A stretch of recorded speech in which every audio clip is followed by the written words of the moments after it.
Hello, everybody. This is Joseph Hasek, and welcome to the Fired Up Network. Welcome to the flagship show of the Fired Up Network, Fired Up Live. We got an outstanding show for you tonight. But before I begin, tomorrow and throughout the weekend, tomorrow uh, an amazing soccer show, our World Cup 2022 preview. Listen to this. Myself, Giancarlo Lino, the Hall of Famer John Freeman Nelson of OSG Sports, the coach Carmen Asako, broadcasting legend Alf de Blasis, and a Team Canada player we'll tell you about either later tonight or tomorrow morning, all on the soccer show, 11:30 a.m. tomorrow. Plus, tomorrow, Femme Friday, we got female programming later on in the day. Saturday pre and post Maple Leafs Forever. Sunday, good friend Andy McNamara with the Ultimate Fantasy Football Show at 10 a.m. And then Sunday night, we begin World Cup Day 1. Each and every day, we'll do post game of all the games in the World Cup with myself, Carmen, John Freeman Nelson, and a cast of thousands. And Monday, we'll have midday update plus our World Cup update. But here is a worldwide exclusive interview with the coach of York University's men's and ladies soccer team, Carmen Asako. We talk about Team Canada and the World Cup. Hey everybody, this is Joseph Pasek and welcome to the Fired Up Network and welcome to the World Cup update with the one and only, the greatest coach I ever seen, Carmen Asako. Give me $5, Carmen. Give me $5. Yeah. All right, we're gonna start with the World Cup coverage like crazy. No other independent company will have World Cup updates but Fired Up Network. Friday, 11:30, we're gonna have a World Cup preview to end our World Cup previews. We're waiting on word. Maybe we have a player, but we're trying to get more media types. And each and every day during the World Cup, we'll do a probably 20 to 30 minutes segment discussing the matches. But I got Carmen Asako on because Team Canada announced their team yesterday. Carm, let's talk about it. And one glaring guy who's not playing. And are you surprised that Deion Henry is not playing? Yeah, Daniil Henry unfortunately got hurt. Um, but for sure, Daniil will be traveling with the team because he's the heart and soul of that group. Just a selfless human being. Probably gave up his spot. From the reports that I'm hearing, he gave up his spot so someone healthier could go. But I mean, Daniil Henry as a human being, as a Canadian national team player, has been just fantastic. I mean, and this selection isn't just about what they do on the field; it's also what they do off the field. And Daniil being with the team, and he'll definitely be in Qatar with the group, will be incredibly important to the young guys, Kamal Millers and the Alistair Johnsons of the world and the Adekubis. I think that he'll be pretty much the emotional coach, the psychological stabilizer, and I think that he'll be there in he'll be there physically, but he'll be an important role on how they grow and how they do well at this World Cup. All right, before we start looking forward to this year's, let's look back at 1986 when you were a young pup. When what were you? 14, 15? I was 12. All right, 1986 in Mexico, first time Canada goes into the World Cup. Take me through because you were playing, you were starting up your career there and all that. Your thoughts. Take us through your head, your thoughts then to now because we have uh, internet, we have everything, phones that talk to us, phones, apps. We have the Fired Up Network. Can you equate how different 1986 was to 2022? I mean, absolutely. The Canadian soccer culture was based on those guys in '86, and it's very similar. The type of players that they have there, as far as determination and heart and just quality. The heart and soul of that group were the Dale Mitchells of the world, the Paul Jameses of the world, and the Paul Dolan and the Tito Lettieri. and the Leonard Duzis of the world. Like this group was just full of passion and sacrifice. And it's similar to what the recipe was to get this team here. Obviously led by two incredible coaches at the time. It was oh my God, Tony Waiters, who had coached me with the Olympic team as well, and just a prepared, organized, passionate human being. And you look at the same qualities that John Herdman had: prepared, passionate human being. Obviously, his supporting staff wasn't as big as John, and John has a lot of access to resources that Tony never had. But it's a similar group. And it's just the values, and after all these years, the values and mores that got this group to the World Cup haven't really changed. I mean, you look at the profiles of the Kamal Millers and the Alistair Johnson, the Stevie Victorias, they match the Bruce Wilsons of the world, and just the relentless sacrifice of this group is incredible. And we have some quality players. I mean, back then they had the Igor Vrablik, who was probably one of the superstars of Canadian games and playing at a top level in Europe as well. Now we also have Alphonso Davies, who's different level.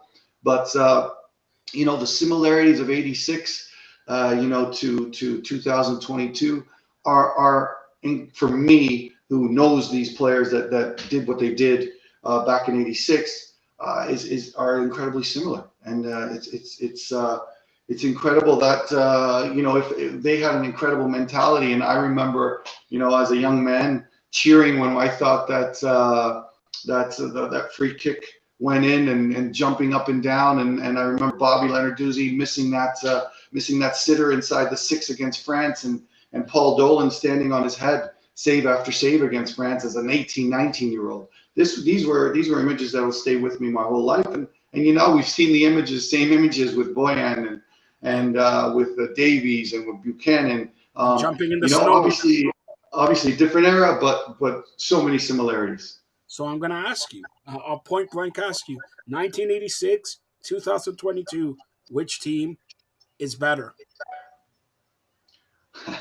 Different era, different world. I mean, obviously the athleticism and the technical ability is not night and day, but I think the 2022 group is a little bit quicker, a little bit more technical, and the game's evolved so much, and evolved to the point where the athletes like Tejan Buchanan and Alphonso Davies and Jonathan David, this new game suits them incredibly well. So I mean, it's hard to compare apples to oranges, but the one thing that we should compare is that passion. They both had that passion. They both had that desire to succeed. They both have that, and that's the most important ingredient that I think that brings these two teams eerily similar. So I know you're not going to say it. I'll say it. I'm the president of Provinces of Canada. All right, they will score a goal this time around. They will score a goal, and hell, I'll go through. They will win a game. They will win a game. And by the way, honestly, when you hear the Canadian national anthem, especially for you, because I know sit back because you don't take credit. One of the guys who gets the players where they are today, from 1986 to now, and continue on, because I'm going to say this. Nobody else will say this. You're going to be counted on to get them through to 2026 and improve on 2022. That's Carmen Asako here. But let me ask you, when they play the Canadian national anthem, because your life, whatever, 70 years old, like I joke around, all right? When you watch Canada in the world stage, especially you being Italian and Italy not there, okay, will a tear go down your face when they play the Canadian national anthem, and especially when they win a game? Oh, absolutely. I mean, like I said, I've been lucky to be a big part of situations in Canadian soccer, whether it was the MLS first game on the bench with TFC or the CPL first game, and those for me were emotional moments because of whether directly or indirectly, whether as a fan or as a coach or as a player, I've been part of a lot of situations, and I've had the pleasure to coach most of these guys, whether it was Pan Am games, whether it was in the club system, the university system. It's and yes, I mean, it'll be a massive emotional situation for me because I'm so close to a lot of these players and watch them grow, and it's so much pride that a lot of these players came out of Ontario, came out of Vaughan and our world, whether it was Missouri with Cavallini and Vittoria and Junior Hoylett and Kamal Miller with Vaughan and Alistair Johnson and Dane Sinclair. So many players that we've been a part of, and being lucky to have watch Samuel Piette at the Pan Am Games and so many other players, Daniil Henry with the U20s. There's so many players there that I'm so proud of. Like, and it's important to know their trip to get to where they came from, and their story is incredible. All right. So, by the way, Carm, are you going to wake me up at 5 in the morning to do an update here? Because some games are at 5, 8, 11, and 2. Are you up at 5 in the morning so we could do an update like 6:30, 7 o'clock? Yeah, right. You give me the I thumbs up and definitely you go am. like this. Okay. So that's all. But by the way, Canada's first matchup is Wednesday against Belgium at 2 p.m. Wednesday against Belgium at 2 p.m. And then Sunday the Canada's next matchup Sunday at 11 p.m. versus or 11 a.m. versus Croatia, and then their last first round matchup is Thursday at 10 a.m. versus Morocco. All right, that's the schedule here. Again, we're going to be doing daily coverage of the World Cup right on the Fired Up Network. Special on Friday, 11:30 a.m. A World Cup preview. But Carm, honestly, one of the final questions here. What do you expect from Team Canada this time around? 1986, it looked like, I was, like I said, I was only 12. We were happy to get there. It's Mexico, it's close by and all that. But now there's a little bit more pressure on these guys. Yeah, I think they're up for the pressure. I think they were up for the pressure.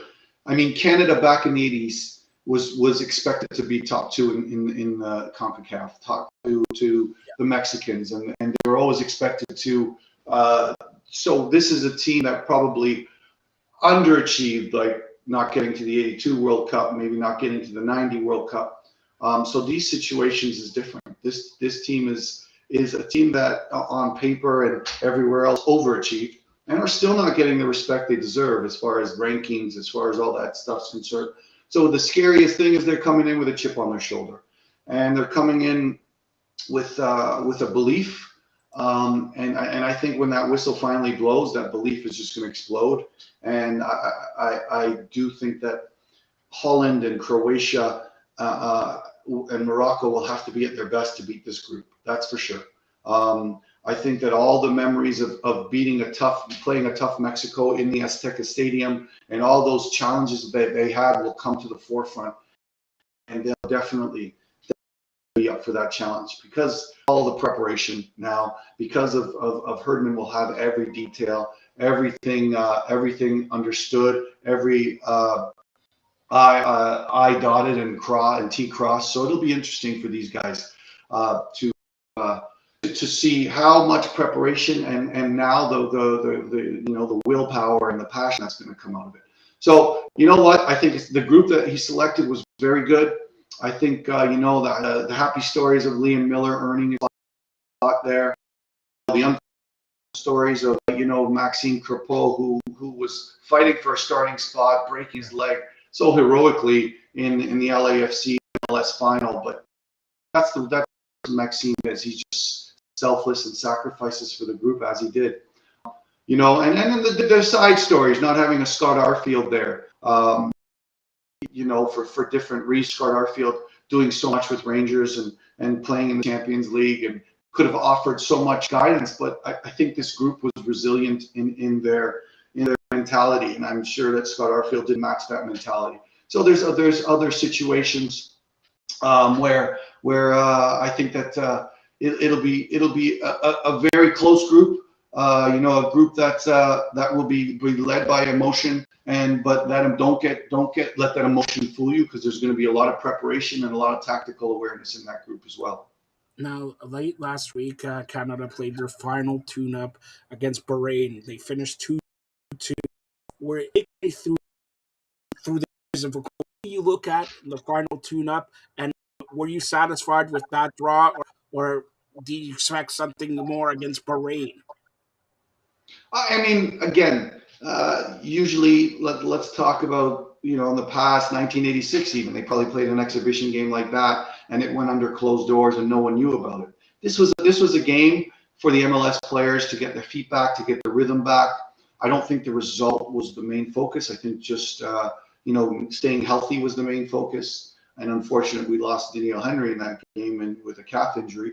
But I think that was the main focus of this preparation against Bahrain. And then you saw some positives. Kone was who's projected to be the next thing in Canada. I think that really showed it. It made a good presentation of himself, and I think that will help going forward. I think the other players like Osorio getting back to 80, 90-minute game and getting his rhythm back is going to be really important. And the next 2 weeks is going to be really important for that for that as well. But the Bahrain game and the Japan game coming up is going to be vitally important for us in the rhythm. And these other Europeans like the Croatians and a lot of the Moroccan players and the Belgian players are just going to be a week into their preparation with the national team, so it could help them. They'll have reps and more gameplay. Canada's in getting these games and getting the next game against Japan is going to be very important for them as well. All right, and don't forget, let's look at U.S. Okay, for 1 second, because I'm not going to go through all the teams. We'll do it on Friday with the soccer show. But U.S. What I'm going to ask you this. John Nelson is watching. He's actually asking what your thoughts about the U.S. Who has a better World Cup, Canada or the U.S.? I say the draw is going to be a big deciding factor as well. I think the U.S. matches up well with their opponents, and I just think the U.S. humility will be important. The U.S. counterattacking system will be important. I think they have players that can break things up, and I think that they have players like Reyna and Pulisic that when they have space in front of them could be very, very dangerous. So I think that's going to be how they defend in a low block, how they defend their box, and how they kind of exploit the spaces in those situations to attack the spaces in counter situations and transition situations. I think that's going to be massive for the U.S. And I think that, as CONCACAF, the onus was on them against CONCACAF teams, the onus was on them to take the game to their opponents. But here, I think it's the opposite. I think they're going to be able to create a lot of situations in transition action. All right, final question here. Do you think ever, and you're the guy to ask because you bleed soccer here in this country. A lot of people don't talk about it. We talk about it. We're very good friends, and you're on the Fired Up Network. But take me through what it will be like when soccer is really at the top, passing hockey in Canada. I mean, we've had tastes of it. I mean, Canada, I don't think that needs to happen here. I think that Canada and sports, and on Toronto especially in sports, have kind of brought in TFC into their community, into their hearts, which is more important. And some at the same level, even at a higher level than the Toronto. I love the TFC fan. I love the Vancouver Whitecap fan. I love the Montreal fan. And, I think that football being and having a Canadian Pro League right now, and soon to be having a Canadian Women's Pro League in the near future for sure, will be incredibly important to the whole landscape of sports in Canada. And I think, every Canadian soccer will have a massive part of it. And I think that we saw with the qualifying and with the women's fall in the World Cup that was so massive. So Canada and I don't think they're competing with hockey or with baseball, or I think they're part of the landscape, and I think it's ingrained in, and they're starting to develop history. This was a massive step in new history of Canadian soccer. it's embraced in our community. And I that TFC and Vancouver Whitecaps are side by side, and the CF Montreal are side by side with the Canadians and the Canucks and the Leafs, and that's refreshing to see. And you mentioned ladies professional soccer. When do you think that can happen, the ladies thing? Because you talk about WNBA, it's huge in the states, and hopefully WNBA next year and the year after coming to Toronto. That's what I hear. But when do you think a woman professional Canadian soccer league will be coming to town here? I mean, I would love to see. I think that Bree Carr Harris, she's the in charge of kind of developing the model blueprint of seeing what's there. I think that the most important thing that is there is the financial and interest. I think that this community, Ontario have kinds of resources in the women's game to develop a strong women's professional league. And and the one expanding to BC, expanding to Quebec, the PLS. I think those are vital in the women's game, and I think that the work that Dino Rossi is doing with League One and making sure that the women's game is at par, and getting the women's League One and PLS and to Alberta, we hope. But I think that that's a platform for a great women's league that we will see sooner than later for sure. All right, that's Carmen Asako with our small World Cup update. Remember, check us out Friday 11:30 for a massive World Cup soccer preview, and then daily coverage here of the World Cup with Carmen, with John Freeman Nelson, with Carmen, with Giancarlo Lino, with myself, and maybe we have some other surprises Carmen knows about, I know about. You got to tune us in to find out what they are. Carmen, any last comments here as we prepare, like my new studio, World Cup studio, all right? As we prepare, it comes from your budget, all right? So, any last comments as we prepare for the World Cup? No, I think I'm excited about the selection. I'm excited about the group and what they can achieve. And I think that's when if Canada's at their best, they're not going to be easy to beat. That's for sure. And I think I agree with you, Joe, for once. That I think that not only are they going to score goals, but I think they're going to win games and they're going to put on a big fight to get through that group. And you're So love the selection. Let's go.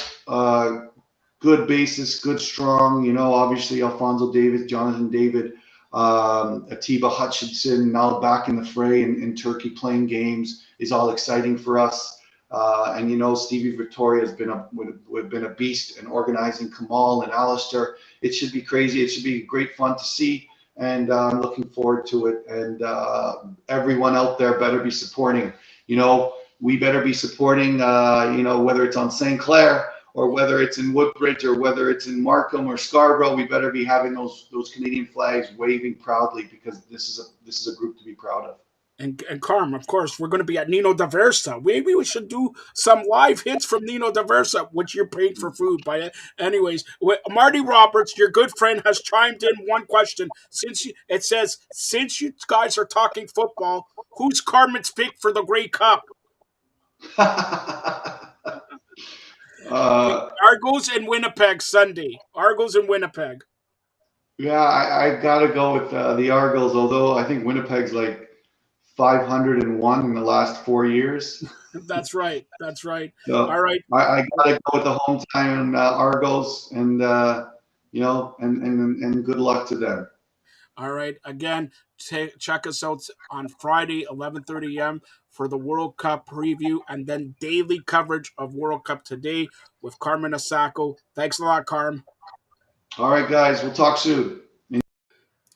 That was an exclusive with Carmen Asako, the head coach of the York University men and ladies. And I urge you, the biggest independent soccer show happens tomorrow, 11:30 a.m. Myself, Giancarlo Lino, Carmen Asako, the Hall of Famer John Freeman Nelson, Alf de Blesses, I don't have to tell you, Off the Blast is Latino legend and a Canadian World Cup player will join us tomorrow, 11:30 a.m. Also, tomorrow, Femme Fridays. We got 2 hours of female shows coming to you. Saturday, of course, Maple Leafs Hockey Night in Canada. By the way, the Leafs and New Jersey Devils just getting underway. No Score will do Leafs Forever post-game edition right here about 9:40 with Marty Roberts. Sunday, 10 a.m. 10 a.m. Now, 10 a.m., not 10:30, 10 a.m. on Sunday. And our guest, 10 a.m. on Sunday, our host, who's going to do the show at 10 a.m. Sunday, has this to say. Who's ready for week 11 in the National Football League? I know I am. I'm Andy McNamara. Special start time for the ultimate fantasy football show this Sunday on Firedup Network, 10 a.m. Eastern, 10 to 11 a.m. Eastern. My buddy Show Ali's going to join me, and I got a couple more of these bad boys. Free pizza! Free Domino's pizza! Just for watching. You'll have a chance to win. Make sure you stay on social media at AndyMC81 on Twitter, at FiredUpNet as well, Instagram at AndyMC Sports. How you can win some great Domino's pizza, and some delicious Domino's pizza goes well with some delicious fantasy football advice. My 2 hot picks, hashtag Ask Andy. Get your fantasy football questions in doing that, and I will see you Sunday, 10 a.m. for the ultimate fantasy football show. Thank you, Andy. Ultimate Fantasy Football Show special start time 10 a.m. That's on Sunday. Also Sunday night, we'll recap day 1 of the World Cup. Monday, we'll have midday update, all your news regarding the NFL and a World Cup update as well. And we are just getting started. We got so many new things coming on, so many big stars coming on, and great contests. Andy will tell you about another contest coming up very soon. But as you know, World Cup starts on Sunday. Also, the Grey Cup on Sunday. Yes, the Grey Cup on Sunday. And my good and close personal friend Eric Cohen and I talk about the Grey Cup and preview the Argos. The Argos versus Winnipeg. And that's going to be a doozy. The 109th Grey Cup in Hamilton. It goes down Sunday, 6 p.m. And here is myself and good friend Eric Cohen previewing the Grey Cup. Hey everybody, this is Joseph Pasek, and welcome to the Firedup Network. Welcome to the flagship show of the Firedup Network, Firedup Live, and welcome to CFL No Yards with the one and only my good friend from TSN, Eric Cohen. The Grey Cup is upon us. The Grey Cup is upon us. Saskatchewan, snowy Saskatchewan. Look outside his window. All right, snowy. It's Eric. Did you bring long johns? Are you wearing 2, 3, 4 long johns? Apparently, in Saskatchewan on Sunday. Minus 13 Celsius with snow. SNOW. Now, between the Argos and Winnipeg Blue Bombers, Grey Cup, who does that favor? I have to say Winnipeg. And, obviously it's going to be teams, but, what a job that replacing Andrew Harris. I mean, last year, obviously, Andrew Harris playoffs for Winnipeg and was a huge part of what they did in the West Final and their win against the Sky. He was doing well in Toronto before his injury. Came back last week, just like he did last final this year, and obviously played well. And between him and AJ Ouellette, the punch. But Brady Oliveira has just been unbelievable for offensive line that the Bombers have there. That when they're very hard to stop. It's hard to find areas where Toronto is going to have an advantage running the ball, and the offensive line is advantage Winnipeg, or acclimated to running their offense in this All right, so we're gonna break down here the Argos winning the East, defeating Montreal, and tough game. We talked about it. BC, Winnipeg, BC with that quarterback going to be good things to see. We'll talk about that. Where the quarterback's he's trying out with the NFL there. But let's go with the Argos. For the Argos to win, what do they have to do?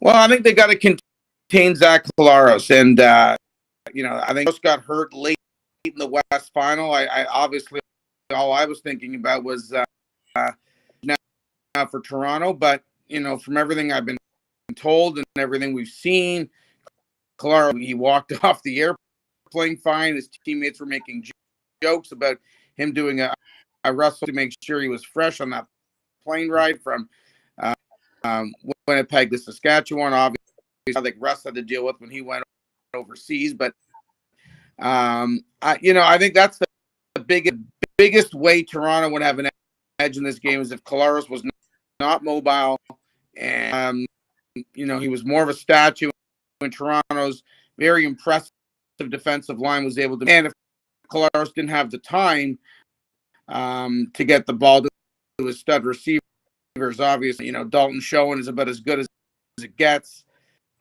Greg Ellingson, he's been in the past from his days with Eastern teams, most notably Ottawa, and of course Nick Dembski, right? So the Bombers have big time. If the Argos can get to Collaros, those guys down the field, that's the way the Argos can win this football game. All right, let's go the opposite way because let's face it, Winnipeg has been here back to back, could be back to back to back Grey Cup champions. When is somebody, and if you look at they lost and they've been the best team in CFL for maybe 5-6 years, let's say. Okay, when is somebody going to talk about Winnipeg being, forget about dynasty, equivalent to the old Edmonton Eskimos since the 1980s there? Well, I think a lot of people are talking about that because Winnipeg do what they did, and that's win. Excuse me. Yeah, it's cold, Joe. Win 3 straight Grey Cups. So there's no doubt Winnipeg Grey Cups. They were an underdog in the first one. They beat a really run 15 games. The second one they had to go to Hamilton and win that one in Hamilton. So, those two they beat Hamilton and certainly were not sure things. Second one as well. They were trailing big time in that game. There was no Grey Cup off here, so you go back. It's been a long time since somebody other than Winnipeg won the Grey Cup. Winnipeg definitely they win this game. They are a dynasty. I already consider them that, so I think they're already there. But that's where we are. They're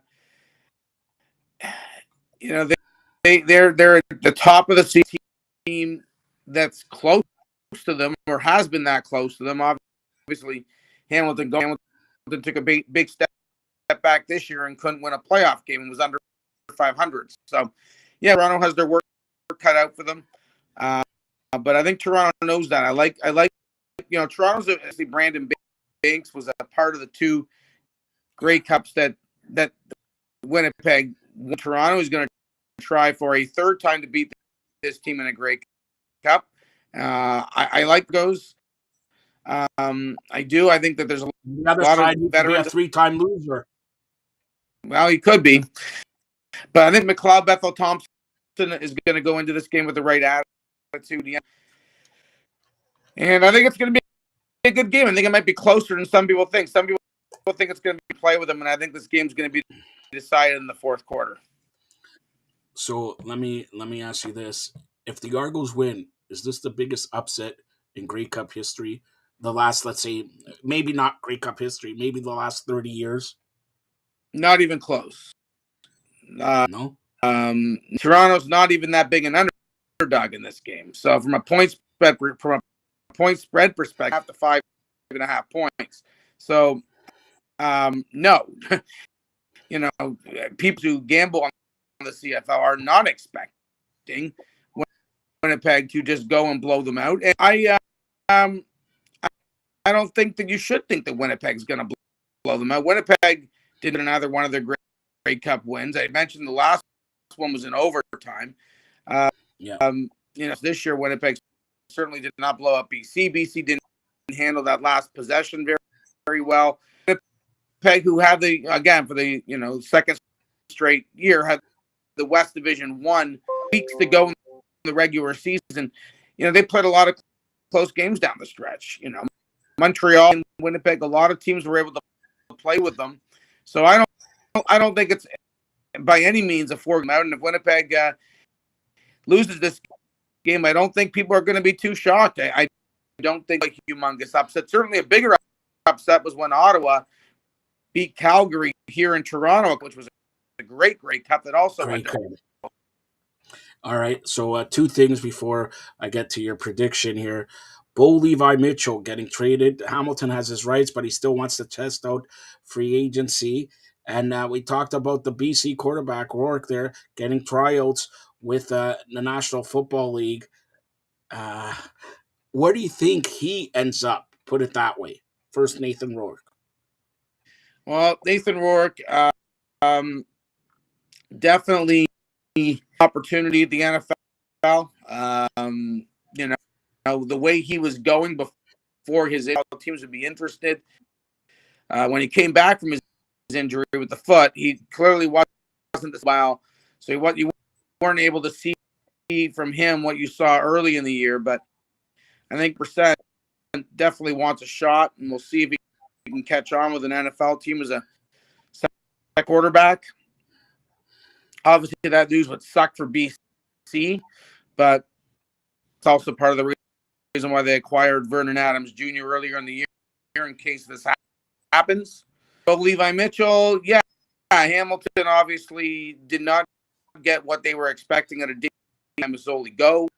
So for them, they need better play out of the quarterback position. And the teams in the past that have made that have traded for a player to get their rights have always given Hamilton a big edge in signing Bo Levi Mitchell. The other team obviously that would be very interested isn't interested in having Cody Fajardo come back. They made that clear down the stretch. For me, Bo Levi's probably playing in Hamilton. If not Hamilton, it'll be Saskatchewan. All right.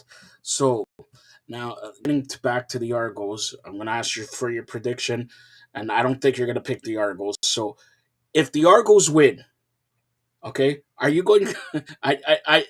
It's funny to say, but are you going to the Grey Cup parade? And how many people will be at the Grey Cup parade? Because we saw 2.5 million for the Raptors parade. If the Maple Leafs ever win the Stanley Cup, which will be 1967, 2067, 45 million that will be projected. Canadian, the whole country will be up for the party. It will be a national holiday. How many people will be down at Yonge Street, start at City Hall when the Argos win? Or do they care if the Argos win the Grey Cup? How many people actually care? Less than 2.5 million, that's for sure. It will not be a repeat of what the Raptors had when they beat Golden State. I think it's definitely, they have a history of doing very well in this game. They've won the last 6 great. I've been there to watch it. I've been to the last 3 great. Are you taking credit for the wins? Taking absolutely no credit. But what unlike the Maple Leafs and longest time the Raptors, Toronto in the CFL has a lot of very good hits in the big game, and that's why I believe they have a shot. I don't. Winnipeg's a foregone conclusion. I actually think Toronto can win this game. I believe that the Argos, when they play the way they're capable of playing, this is going to be a close game. So I think it's a possibility. unfortunately All for right, the wait, Argos. hold on. You're like 649 here. I'm going to ask you. By the way, the Argos have the most wins ever in Grey Cup history. 17 Yep. wins. 17 wins. Yep. So here it is. Stop playing 649 here, okay? This is like listening to Eric playing NFL. Well, I like the Bills in the first half. In the second half, Josh Allen's going to fumble in the end zone, and then whatever. All right. So who's your pick? Who's the player of the game? Go ahead. I believe the Bombers win. I believe the Argos cover. I believe it's a very close game. I'll go with Dalton Schoen as the player who has the biggest game injury. I think Dalton Schoen shows up, shows out. It's game, but I do believe it's close, and I think Toronto's going to be in position where they can win this. Forget it close. Give me a score. It's betting CFL. Everybody watches the Grey Cup like the Super Bowl. Give me a score.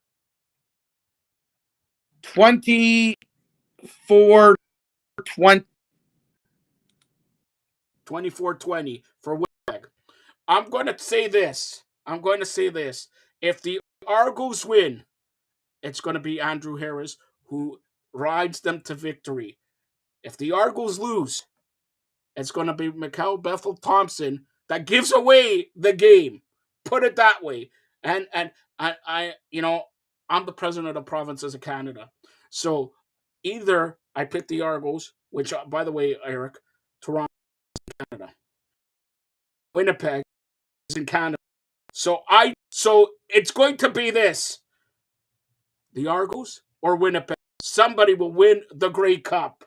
How do you like that, Eric? I sound Mr. Orange from the U.S., your friend Donald something. All right, Eric, give me your highlight of the CFL season.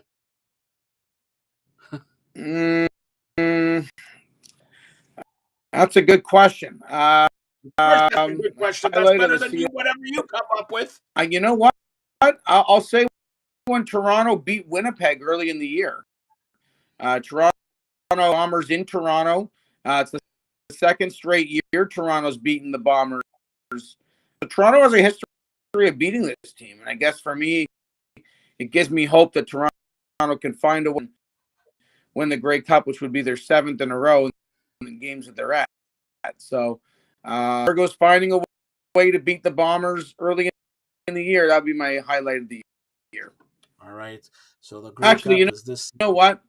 I should take that back. Beat them. They lost. I believe they lost by one. No, I didn't want to say it. I didn't want to say anything. They lost by cover because the Argos were getting 5.5, and they ended up losing by 1. They came all the way back. I was excited, but last year they beat them outright with Nick Arbuckle. Back and look. I think they lost by 1 when they played. They did. They lost 23-22. Huge cover. So that was a game that I was very excited. Hey, Eric, I could have done you in. I was thinking about that game, and I'm like, I know the Argos covered. Then again, they lost to the end of the last, but that was a big cover for me. Yeah, big cover for you. But how much money did you make out of that? How much money? I did well with it. I did well. All right. Well, anyways, the Grey Cup happens in Saskatchewan this Sunday, November 20th. The Argos and Winnipeg, 6 p.m., meaning 6:20 kickoff and everything like that. Both of us pick Winnipeg. Hopefully the Argos win. Now, Eric, just a side note here. 2 things. NFL big weekend. It looks like it's going to be a blizzard in Buffalo. Buffalo, Cleveland. Who's your pick? Buffalo gets back on track, beats the Browns. All right. And just breaking on Wednesday, the Blue Jays made a trade with the Seattle Mariners. They traded Teoscar Hernandez for a couple of pitchers there. Teoscar, don't you think they should have got more for Hernandez? Yeah, definitely should have gone. There's a lot going on with the Blue Jays. Obviously, Teo only had 1 year left. Big contract have to pay. There are sources that are saying the Jays are interested in Brandon Nemo. That will cost a lot. Obviously, it's it would add a left-handed bat looking at. But yeah, I would have liked a little bit more. Obviously, we know the Jays need help. You know, the last game that the Blue Jays played this year was a game they blew 8-1 to Seattle. Yeah, Twice you in were that there. game. No, hold on. I was there. Yes, I go to So all wait the a minute. games. Eric's taking credit for the loss. Anybody watching No, the what I'm Blue saying, Jays, this guy Blue Jays a new run bullpen, the Blue Jays, and they went out and got a big arm from the bullpen from Seattle for a guy that homered twice. Of course, the Toronto Blue Jays losing, but Teo going yard twice. So hold on. Last time Blue Jays got an arm from Seattle, do you remember who it was? The last pitcher he was amazing this year. A left-handed pitcher. They were a little bit Kikuchi with that one. Yeah, that did not go so well at all. They got Kikuchi. They trade for him. They signed him as a free agent, but yes, he was an all-star in Seattle last year, and he's all right. So that's Eric Cohen. Again, the Grey Cup happens in Saskatchewan this Sunday, November 20th. The Argos of Winnipeg, 6 p.m. Eric, tell everybody how they could get a hold of you. And can you explain why your name is Hunter? Should I call you Hunter, Eric? Me and Triple H like to share the same nickname. Hopefully we can share Stephanie. At the end of the day, you can follow me on Twitter at Real Eric Cohen. You want to share Stephanie? Stephanie would be great, man. Get me into the family. Give me that. You told me, you sent me a text saying set you up with Aaliyah, set you up with Alba Fire. Which one? 316. Yeah. Oh, yeah. That would be. All right. I'm not going to get you in trouble, Eric. Thanks a lot, Eric. You're welcome. That was Eric Cohen for a Grey Cup preview. Of course, the Grey Cup happens this Sunday, November 20th from Saskatchewan. The Argos up against the Winnipeg Blue Bombers. And the first period in the Maple Leaf game. And the Maple Leafs and New Jersey Devils, winners of 10 in a row, are tied up at 1. Austin Matthews scoring the goal for the Maple Leafs on the power play. Austin Matthews needs to get, he needs to be on fire here for the Maple Leafs to continue on here. And by the way, of course, that Teoscar Hernandez trade did go through. Congratulations to Paul Goldschmidt for winning the MVP. We'll talk about it at the end of the show with Marty Roberts, a live post-game edition of Maple Leafs Forever. Again, and the first period, the Maple Leafs won, New Jersey Devils won. Now, of course, the NFL is going on, and we touched with Eric that there's going to be a storm in Buffalo. Well, that game, the NFL has moved the Buffalo game. Buffalo and Cleveland was supposed to play in Orchard Park, Highmark Field. Well, that game will be played in Detroit at Ford Field, 1 o'clock on Sunday. That means the Buffalo Bills will play in Detroit this Sunday, and they play Thursday, Thanksgiving, against the Lions. So 2 games in Detroit. 2 games in Detroit in a span of 4 days.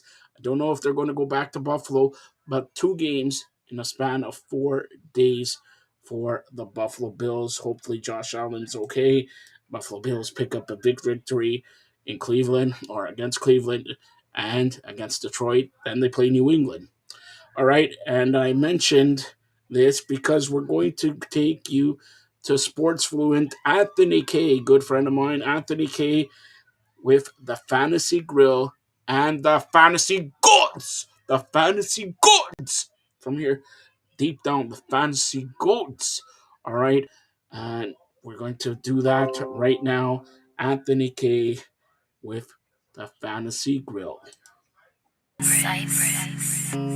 Jumping on, it's the Fantasy Grill. I'm here, as everybody knows, with the Fantasy Gods. Am I getting it? The Am I getting it? gods. Am I getting it? Gods. The gods. You And can say the gods. I The like gods. when you guys are on because I am always telling other people, hey, here's what you should do. I'm, doing all the research, doing the work.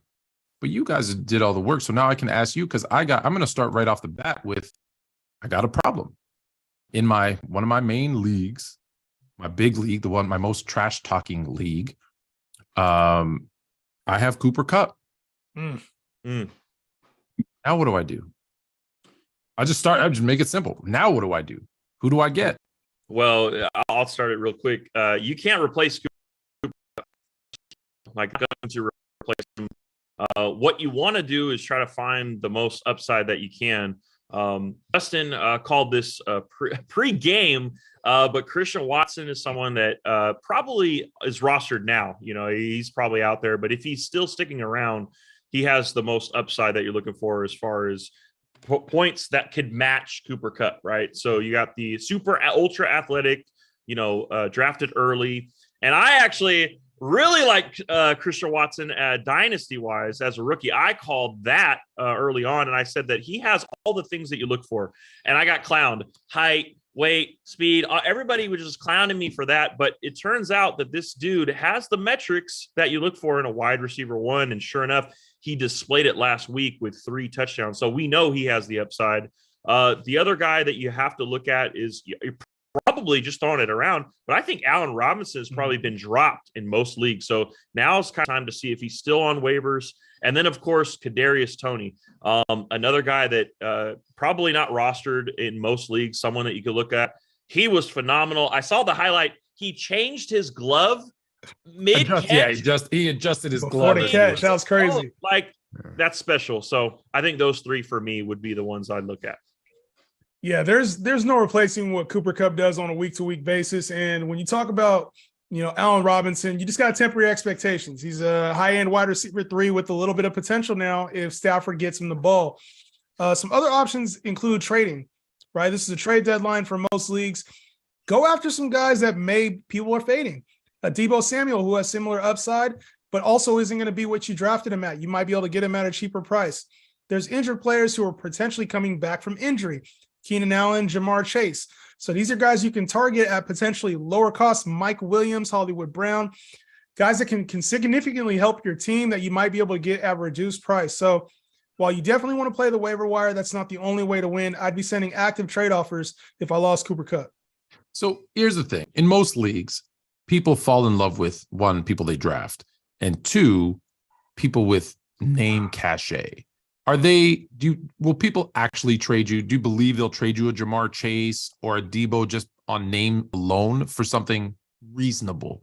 Or I think if you have to over offer to get him, then what's the point? Like, I have a situation where I've got Cooper Kupp and AJ Brown. So now I got to replace Cooper Kupp, clearly, because that's what the team was built around, right? Those are the guys that have been winning me my games. I'm not going to give up my one good running back, which is Nick Chubb, because that's my guy. Like, I don't have really. I'm obvious. If you're going to be strong at wide receiver, you're going to be weak somewhere else. So I'm not giving up Nick Chubb. How am I getting one of these guys? And just for the record, I had Watson, Christian Watson, right? I dropped him. He's still available. I can pick him up, no problem. He's still available. And I have Kadarius Toney, I think, in most of my leagues. So I guess I'm okay. But my worry is with Toney as an example. If Hardman, if everybody's healthy, if Juju's healthy and Hardman's healthy, the reason he had, I think, a good week, and correct me if I'm wrong here, guys, is because Hardman was out. So he got some extra. Hardmans. Yeah, and Juju went out, and when you're, and then Juju. That's right. Yeah, to answer your question, I think it's also about you as a trade person, right? The person that's doing the deals. You have to understand that not every trade is going to be fair. Sometimes you have to do things to help your team.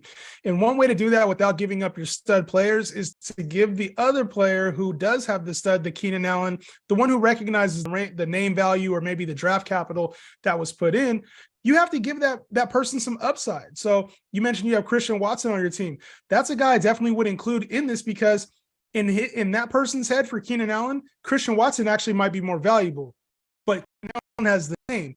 So you throw Christian Watson in another piece that can start on their team. You have to look at their team, evaluate. Do they need a tight end? Do they need a running back? If you throw another startable piece in there, now it makes a swap a little bit easier for that person to take on because they're like, okay, I still like the look of my team without Keenan Allen. That's what people want to feel like their team from top to bottom looks good after they do a trade.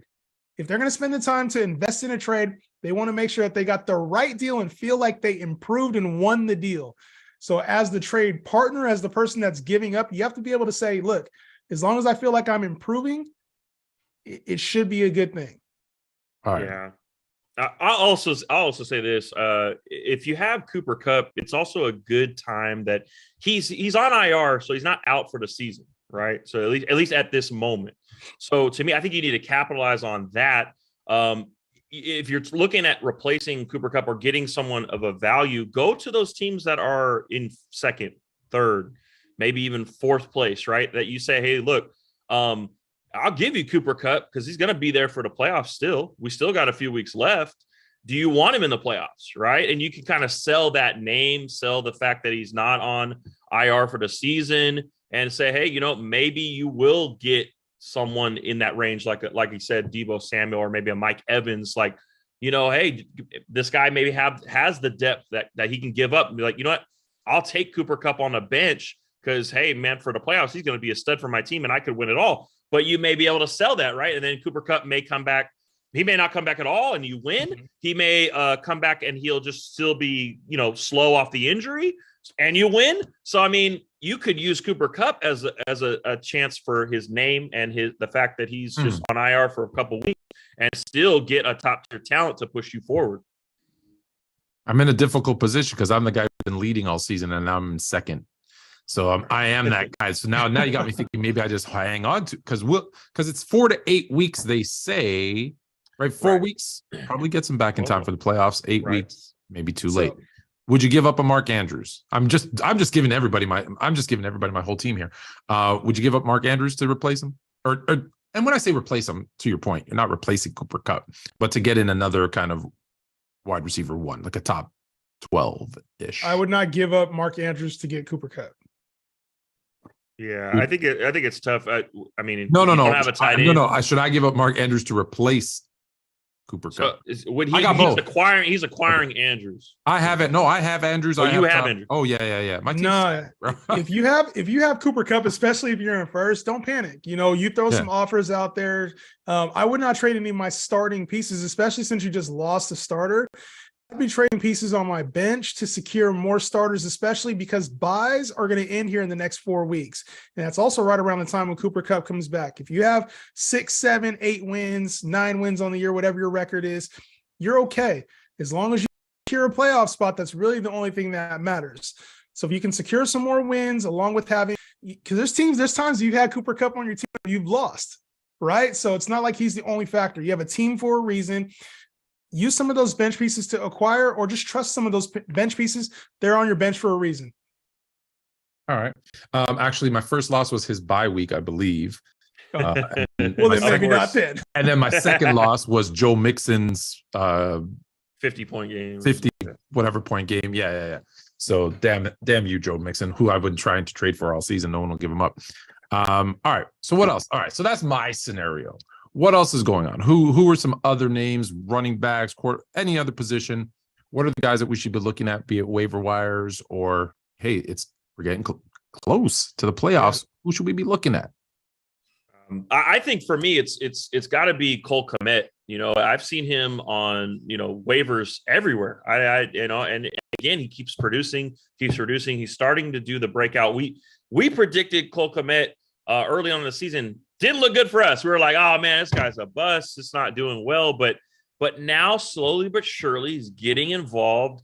He has the athleticism that you look for in a tight end, which is the key to top 5 tight ends. You have to be explosive athlete. It's very difficult if you're not. All the guys that were explosive athletes, at least right now, guys like Zach Ertz, even Mark Andrews and Kelsey, those guys are uber athletes. So you have to find those gems, and Cole Kmet was, but early on in the season, he was nothing. So he was dropped in most leagues. So I think that, especially if you don't have Kelsey or you don't have Mark Andrews, and especially when Zach Ertz just went off, he's done, go get Cole Kmet if he's still on waivers. He has to be a target for you.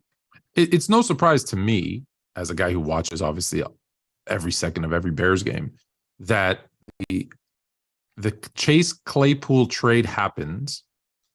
They allow Justin Fields to start being who he needs to be, which is scrambling and RPOs and that type of thing. And all of a sudden the attention shifts, even though Claypool hasn't, people are gonna say he hasn't done much. Yeah, but there's still attention there. They know what he's capable of. Mm-hmm. Now they got to worry about Fields running. Well, guess who's that guy when he scrambles that breaks the route off and just goes and he's wide open? You saw kind of on Sunday, right? Wide open for a 60-yard touchdown. It's Cole Kmet because of those things. It's no coincidence, right? Those 2 weeks that he's had now, 20 plus, I believe, fantasy points 2 weeks in a row, coincide with what the Bears are now doing differently on offense. Well, this has been what everybody's been clamoring for, is get Justin Fields some weapons. And it took them looking like a historically bad passing offense for them to go and get Chase Claypool. And yeah, the offense is going to look better. Chase Claypool is an underrated run blocker as well. I think this trade is going to work out for everybody, including Cole Kmet. When you talk about fantasy studs, though, people that you want to pick up, I'm looking at a few running backs as well. Two of the names at the top of the list are Rachaad White and Isaiah Pacheco. Rachaad White should have some pass catching value there for the Bucs, as well some split carries. I think Fournette suffered a hip injury over the weekend. They have the bye; he's expected back, but Rachaad White's going to be a part of this backfield moving forward. And then Isaiah Pacheco took a lot of the load for the rushing attack for the Kansas City Chiefs. Now I know it's a backfield, but a split backfield. But at the end of the day, the Chiefs have a very nice playoff schedule. You get Pacheco for absolutely free on waivers. Pacheco, I keep hearing the name. I keep hearing the name, but then I keep watching the Chiefs game. And they just don't run the ball. They don't throw it at him. I'm waiting for him to have that game where he breaks out. I know the waiver's not there. Yeah. The breakout game hasn't happened. He was just announced as a starter right before the bye, and so he dominated the touches. I want to say he had 17 carries in the game yesterday or on Sunday. And so to me, you're buying right now. He also had that red zone fumble. He did have a fumble, but where was it? It was in the red zone. I said it, red zone fumble. Exactly. Yeah. So that's the good thing, is that they actually are using him in the red zone instead of Clyde Edwards-Helaire, which was the problem with Pacheco before. So the usage is there. We just haven't seen the results on fantasy score box. Okay, put it down. Who else? I saw you were about to jump in. Go ahead.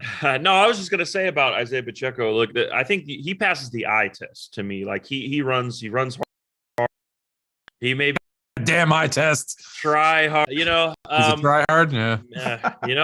But it's just the Chiefs' offense. I mean, at the end of the day, Patrick Mahomes is Patrick Mahomes. He's the one that it's everything on that. And I think that if he had a touchdown, he would have had that breakout last week. He had 16 carries, 87 yards, 5 point something a clip.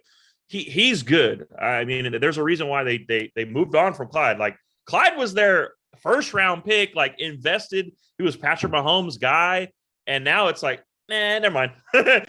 So to me, and it's tough on waivers. Running backs are hard to come by. So ultimately, I mean, if you need help, this is going to be the guy. What about a guy like I've been hearing, and he's a guy that I picked up on one of my kind of deeper leagues where I need to kind of stash a few guys. I think his first name is Jalen Warren. He's the backup in Pittsburgh. Najee Harris isn't having a great season. Steelers aren't having a great season. It's pretty electrifying. Like, do you think he gets a shot here kind of as the season comes to hey, we're not going anywhere. Let's see what the kid can do. Like, and maybe someone else, if you can think of someone else, but that's the first one that came to my mind, where here's a team that historically runs the ball well. Like their running backs put up good numbers. He got later on in this, as they might be rest Najee and say, hey, let's go worry about next year. It's, Mike Tomlin's first, I think, going to be first losing season, unless something crazy happens. Anybody else think kind of under the radar? Now, I don't think that it's going to be just a season where they say, Najee, go get healthy, because his team also invested a very high pick in Najee Harris. So he's been banged up early on. I think they have to see, is he the guy that can lead him in the future? Jalen Warren just better. So coming off of the bye, I think I can expect a split between them. I know Najee got a little nicked up during the game, but it's going to be more of a split, in my opinion, than just a Jalen Warren takeover, even in fantasy playoffs. Steelers team likes to run the football, so to me, it's not that. Not a full takeover, but a guy that I think is going to take over. He just won't take over the passing work. Brian Robinson. You could see the back, some of the things he was missing early when he first came back. it was there versus the Eagles yesterday. And the reason why Ron Rivera liked him a lot, and they're going to run him. So he might not get you the pass catching yards, but in a standard league, I like Brian Robinson a lot. PPR, does Antonio Gibson still have some value though? Oh yeah. Okay. We saw him get in the end zone yesterday, and it's not what it was in the past, obviously, but he's one of my flexes. You know, I gotta ask. I told you I have a good team. What about you? What about you? What do you think? Anyone other than Warren or someone? It doesn't have to be a running back, by the way. It could be kind of anywhere. Shoot. So I mean, I gave you kind of my things. It's kind of tough to kind of see. I mean, look, waivers is tough. You're gonna have. I mean, you lost a lot of people this year. Like Ertz, Goddard is going down. I think he's doubtful, if not, out for a couple of weeks. The tight end position has been horrible. If you don't have Kelsey, you're pretty much and it's horrible. I would say you could also argue a Paris Campbell, someone that with Matt Ryan coming back, he's looking better with him. He had 20 points last week, 9 targets, 7 catches for 76 yards and a touchdown. So I think that's something to look at. Obviously, Alex Pierce is a rookie. He's explosive, but he can be up and down. So, again, the quarterback change could help. You got Jonathan Taylor back in the game. Absolutely. If you bought low on Taylor, congrats. I tried. Everybody said no because of that name. Everybody said no because it's Jonathan Taylor. I'm like, but he stinks right now. Come on. No, let me hear what you offered for him though. That's all. I don't remember, but it was enough. Okay, it was enough. It was enough. Sometimes that happens where you try to buy low, but it's like, nah, I'm not giving him offer even lower. Yeah, no, I historically would do that, but I was trying to be fair this time around. I was trying to be fair. One more player I really like coming in. He's on a bye. He was on a bye last week. Elijah Moore. Right. I'm not a big Elijah Moore fan, but you can get him off of waivers. And he's settling in as the slot receiver for this team. This team was going to trade him. He asked for a trade. They didn't want to. He was a dog towards the end of last season. And, Dan and I both had talked about Elijah Moore. He wasn't somebody that you wanted to invest a heavy draft pick in, but he's free now. And he's a guy that if he gets 4 to 6 catches a game, he could potentially do damage in the 60 to 80 yard range. And of course, they'll look at him in the red zone. So Elijah Moore is a guy I think you can get off of free agents right now in 10, 12-man leagues and has flex appeal at least during bye weeks. Okay. I want to ask you a question about your Bills, just off of fantasy for a second. How you feeling? Well, it hurts. I'm not gonna lie. We all of a sudden decide to just play the best games of the year, but we just take the L. It's just like we give you the best. We give you a show. We put on the show, and I guess we're just being nice. We want other teams to win. So it's look. I think the biggest takeaway for me, and it's a sigh of relief, is that Josh Allen is healthy. Obviously, he's frustrated. He took a big loss with the Jets. In the press conference, he was like, "Look, I played like shit. We can't win when your quarterback doesn't play good." And he's just in a funk right now. He's taking chances that shouldn't be taken. I think on the first red zone interception he had, they should have kicked the field goal. It was 4th down, kicked the field goal. And that's on the coach as well. But here's the thing. The coach is going to say, are you going to tell Josh Allen no? I mean, you're not. This dude is one of the best players, if not, the best player in the league, in my opinion. But he's very, very good and is very, very talented. And sometimes you just got to let the player roll, and that's Josh Allen. He just wants to win. Whether or not he wins or not is irrelevant. He wants to win. And I like that. I like to play to win and not play to lose. So, that's just me, but I'm not entirely worried. They played a great Minnesota team and the Jets were underrated. So, I'm not worried. I'm not worried. You're not worried about all these kind of one. Remember, he was 0-7 in one possession games. Then he comes out and kind of wins one, and it's like, oh, the monkey's off his back. And now 2 weeks in a row, one possession. Yeah, well, of course. At the end of the day, the Vikings are playing phenomenal, and to be honest, this is probably their Super Bowl. So when they had to go against the Bills, they made a great statement win. They won. Jefferson had an incredible catch. Can we talk about that? Incredible catch. Absolutely. We can't talk about it. Absolutely. That has to be one of the greatest catches of all time. I'm not going to call it the greatest catch or the greatest wide receiver performance like we've seen on some of the other networks out there. But to me, just the talent for Justin Jefferson to go and make that catch 4th and 18, just rip it away from the defender. Absolutely amazing effort. And then with 195 yards on the ground for fantasy too, through the air in fantasy too, you got to love it. Justin Jefferson becoming the best wide receiver in the game before our eyes. It's interesting. At the time, I felt like someone said it was a hot take, but I didn't feel like it was, and now even less. Like I said, I felt like Jefferson this season was going to flirt. I didn't think he was going to flirt with that triple crown. He was going to flirt with it. So he's got to. His only thing holding us back is Kirk Cousins. Let's be honest. Touchdowns. The good news is he only got one more primetime game. So the rest of his games are in the afternoon, so we're good. Thanksgiving, look for the Minnesota Vikings to lose unless they start Kalen Mond. All right, back to fantasy. I want to ask you guys a question because I know you do shows every day. I see you popping up on my For You more and more, specifically on TikTok, but good other places as well. What's the number one or top questions, maybe 2 or 3? What's the top questions you guys get asked? Like, what's that one that you're like, man, I'm not sick of answering it, but it's like, aren't they watching? I answer this every day. Who do I start? Bro, it's bad. Now, who do I start? Just who, or like this guy or that guy? It's literally just who do I start? And it's like they give us this person or this person, this person or this person. Most of the time, it's like between 2 of identical players. So instead of, it's tough for us to give, recommendations are perfect. Nobody is perfect in this space. We all are going. Just don't know half the time to be the most dominant. So game script changes as the game unfolds. So they might have had Pacheco. Hey, we're going to run him the ball, but guess what? Clyde is just hot, and so hey, we're just going to give him the ball. Every time he touches the ball for 9 yards. Well, sorry, Pacheco, here you go. Or it'll happen, and the thing will happen, and they'll drop the pass. Like we put in a high risk, high reward player, and they'll drop a touchdown pass. Like things happen in the game. So I think that's probably not. It's not annoying because I know it's part of the gig and that's part of what we do to help. But who do I start is very random, especially when the players are. It's like, who do I start? Terrace Marshall or Gabe Davis? And it's like either one of those guys could do the same thing on any given week. Yeah, I would say so. That's the same. It's just who do I start, especially on our Sunday show in the morning, right before the games. We give them the best advice.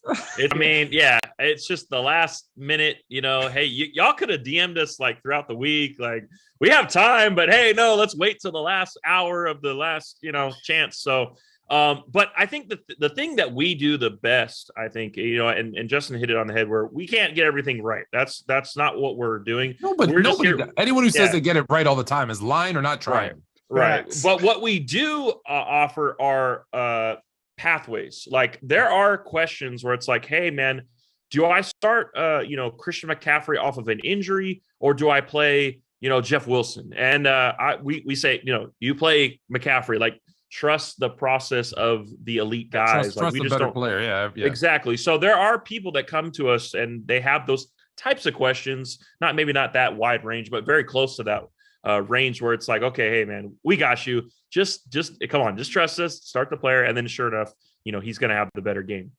All right. So I'm gonna ask you one. When you have like an elite player, like an elite football player, so let's say you have like Aaron Rodgers or Joe Burrow. Right. You also have Justin Fields. Who do you start at quarterback when no disrespect to my guy Justin Fields, but Aaron Rodgers and Joe Burrow are better quarterbacks? Well, I think it depends on when you ask that question, because in the early weeks, you're starting the elite guy, not even a question, right? So, but as you see the season move on, you see, teams happen, injuries happen, gameplay happens, different defenses that they play. You could start to mold and say, hey, Fields is looking pretty good. He's looking young, spry, got the legs, the philosophy's changed, the weapons are added. We make the call. So to me, it's when you ask, so I think. Let's say I'm asking you this week. Right. I know it matters. This week it matters it's too. It's Thursday when people are watching this. So it's Thursday. Well, things matter. Things matter though. Like, so when you're talking about, even if it's Thursday or whatever day, it's situational. So matchups matter. Like the reason why I might have not recommended Justin Fields a couple weeks ago is because he hadn't been playing well and he had a bad matchup. He just played the Lions. He was running hot. They play the Falcons this week. He's running hot. Get him in your lineups, right? But you're looking at Aaron Rodgers. He goes up against, say he goes up against the Detroit Lions in week 15, and Jalen Hurts goes up against Philly, and it's windy out there. That changes things. So now we're at a point in fantasy where it's week to week and information matters. And so this is why people like us are helpful in this space, but then also it's important to do some research and know, what you're going up against. So the elite players in fantasy win for that reason. I would say information is key at this juncture of the season. I'm not suggesting people don't watch you Sunday morning, but I will give you a piece of advice that's personal. Every time I make a change first thing Sunday morning, unless it's someone who I found out is out and I replace them with someone who's active. Okay. Other than that, anytime I'm like this person or that person and I change my mind at the last minute, it's always bit me in the jinxed. It's just like, nah, that person's going to have a big game. But for those that want to continue to do that because they're not me and they don't have bad luck, where can they find you guys on those Sunday mornings and other days? But let's start with Sunday mornings to get those last second piece of advice. Yeah, well, you can find us on TikTok. We're live. We're also on YouTube. Again, the Fantasy Gods, right? So GAWDS, the Gods, right? You will find us there. It's right in between you guys. You can't go right point like that. Yeah, you're right there. All right. Yeah, right so we're there Tuesdays and Sundays. So Tuesday nights and Sunday mornings to help you guys out. You're always welcome to shoot us DMs, either in our TikTok page, questions on YouTube, or even on our personal Twitter. So that we have tons of opportunities for you guys to come chat with us. And the cool thing about us is we answer damn near every question that we can. Like, it's pretty much 90%. If you ask, you're going to get your question answered. Well, no, I don't know. I got to say that's a lie. Because I got to bring you guys on the show because I've been in Justin's live and I said, hey, and I've asked him a question and he completely ignores it. I don't see it. I didn't see. If I see you, I'm answering. If I see you, I'm answering. 100%. Well, I actually requested to jump on with you to give you some advice because you had a bad call once. You're talking about basketball. Yeah, I said request to join. I'm not on TikTok a lot. See, people always have this misconception that because you create content that you're on there scrolling through all the time. Yeah. Because something happened with this dude that I didn't know and he kind of called me out and I had to set him straight. And someone's like, how do you not know who he is? I'm like, because I'm not necessarily going through looking for other people's content. I'm kind of creating mine. And if someone sends me something and I'm like, oh, cool, then I'll stitch it or do edit or whatever, because I know that's how you work the algorithm. But I don't, you know how many people are on there? There's 80 billion people on TikTok. There's no way I'm going to know everybody. Right. No way. Yeah. So that being said, I was like, hey, let me jump on. I'm not on there that much. I'm not. Me and you will definitely get a TikTok live in soon. I just, like I said, and see it come in. I get so much stuff, and half the time I'm looking at YouTube. I know it happens. It happens. I know it comes when they start coming fast with those questions. So I was gonna say, I appreciate because you're like, okay, that person, start this person. That person, start this person. I'm like, how do you go so fast? Because I need a minute. I need to register for a second. All right, well, let me think about it. This is the matchup. This is where it's going. So I appreciate how quickly you guys go through it and give your advice. Yep. I'm not going to ask you specifics. Well, start or sit this person or that person, but are there any players this week that you're thinking, hey, these are the guys you I don't want to say must starts. The other guys always come out with these starts of the week and the sits of the week. Is there of the name people, right? We're not going to talk about that third stringer who's going to break. Of the name people, is it this is a bad matchup for Aaron Rodgers? If you have somebody else sit Aaron Rodgers, those are the ones I'm talking about. Is there any of those that come to mind? Ooh, that's tough. It's tough right now because earlier in the week and in the middle of the week, there's a lot of people out of games or we don't know what the weather looks like. So it's tough to go 100%. There's not a lot of games on the calendar this week. There's a few teams on bye. One of the person with the new opportunity, though, is David Montgomery with Khalil Herbert hitting the IR. I think David Montgomery has an opportunity to show more of that RB2 value that he's had in the past, as opposed to, where he's been playing more as a RB3 or even flex option as of late. So Khalil Herbert being on IR presents a new opportunity for this Bears team that is kind of clicking right now against Atlanta. So David Montgomery, to me, is a player you can get in your lineups, maybe expect 80 yards and a touchdown. Speaking of that game, I'll get to you in 1 second. Speaking of that game, Cordero Patterson came back, didn't look great. Do you think he gets better this week against the worst rushing defense in the history of football? I mean, in the league this year? 100%. I think last week was a short week too. And that's something to take note of. He had just come back off of IR, played in the game on Sunday. He was thrown out Thursday. A little bit of a short week for him. I think they were trying to manage his reps, even though he looked good. That's just something to note. And when you talk about knowing the game or knowing football, knowing fantasy, sometimes those little things are what separates you from the crowd. I hate those Thursday games. And I'm not talking even fantasy, just in football in general. I hate the, play Sunday, play Thursday. It's anyone who's played football. And I mean, I haven't played football since high school, but still, there's no way I'd be ready to play again. Dan, who you got? Yeah, I'll just segment off of that. Yeah, I think the NFL needs to totally revamp how they decide Thursday night games. Hey, maybe, the person or the team that is on a Thursday night had a bye the week before, like just something. I feel like they used to do that. It's got to be that way, from man. it. It's tough. I don't know why. And if they go play in Germany now, right? Because I feel there's gonna be a team. Miles there's gonna be a team. Can I make a suggestion? I know we're talking Can I tell me what you guys think? And I know that Saturday is for college. I get it. But like, if you want to have don't do it. Don't do it. Move a premier game from college to Thursday and give it like crazy spotlight, and then have that Thursday game move to Saturday. One Saturday game Friday. Nope. They need to just go Sunday, Monday. I feel like that's already enough. And I know they stretch it out with Thursday games and then Saturday games later on. You got to give these guys time to rest and recover. We're not getting a very good product. I don't want the Thursday. I'm with you. I want the Thursday game out. Yeah. When college is over, or like doing okay, fine. Put some Saturday games on, fine, I guess, for the play. But I'm with you guys. All right. I would be okay if they changed Thursday to Friday night. I know it's the high school Friday Night Lights, but hey, man, just move it down one. And it's Friday Night Lights again. Again, the pro version. I don't think that'll work, only because there's a lot of players who want to see their kids on Friday, and coaches. Sure. No, that's totally understandable. Yeah. So I get that. So let's just go back to Sundays. And you know what? If you want to have two games, do two on Monday night. Do remember they do the doubleheader sometimes, like the first week of the season. First week. You do that doubleheader Monday. Do the doubleheader Monday. I'm okay with that. I actually like that. I like that idea. I'm good with that. All right. We got 1 minute left. Who you got this week? Bears or the Atlanta Falcons? The Bears. You're a good kid. Of course. Of course. He only said that because I said the Bears' favorite team is the Eagles, but whatever. I'll still keep them around for a bit. All right. Parting shots, guys. We got a couple minutes left. You can find the Fantasy Gods on TikTok, on YouTube. Go check them out. Any parting words? It could be anything, because I know you do basketball as well. Yes. Bills. Wait, I'm gonna start here. Dan, Bills still going to the Super Bowl? Of course. Never gonna stop believing, man. That's just what we do. At the end of the day, I'm happy either way. But yeah, we need a redemption after those 13 seconds. It still hurts me. All right, he's a dad joke of the day. He's a believer. All right. Believer.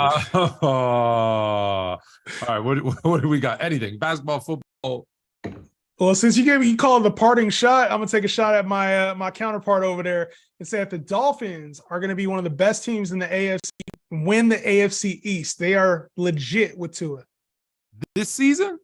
They're taking the AFC East. Dolphins winning the AFC East. All right, you heard it here on the Fantasy Grill. Until next week, now you're more fluent. Well, thanks to Anthony and the Fantasy Gods for the Fantasy Grill.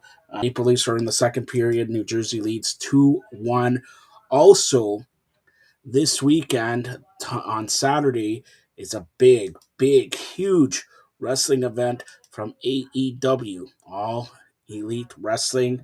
It's Full Gear and myself, Martina Barnett, and Giancarlo Lino discuss wrestling on the Wrestling Show, preview AEW's Full Gear pay-per-view this Saturday. Also, myself and Giancarlo preview Bellator 288 coming up right now. Hey everybody, welcome to the Fired Up Network. Welcome to the wrestling show. Welcome to the flagship show of the Fired Up Network, Fired Up Live. Welcome to Giancarlo Lino and Slam host Martina Barnett. By the way, the Slam, special edition of the Slam on Fem Friday. Tomorrow, Fem Friday, we got an outstanding Friday for you. But it's Thursday, it's wrestling. You know what that means. Get it, Giancarlo? Let's start off with you, all right? Let's start off in the WWE. Let's start off in returns. Are you returning as Doink the Clown to the WWE? No. There's Has a there rumor been any killer there. offers made? No. Okay. So what did you think? Let's start off on SmackDown. Do you remember what happened on SmackDown last week? No. No. You have to refresh my memory there. SmackDown I didn't really watch. I saw Raw.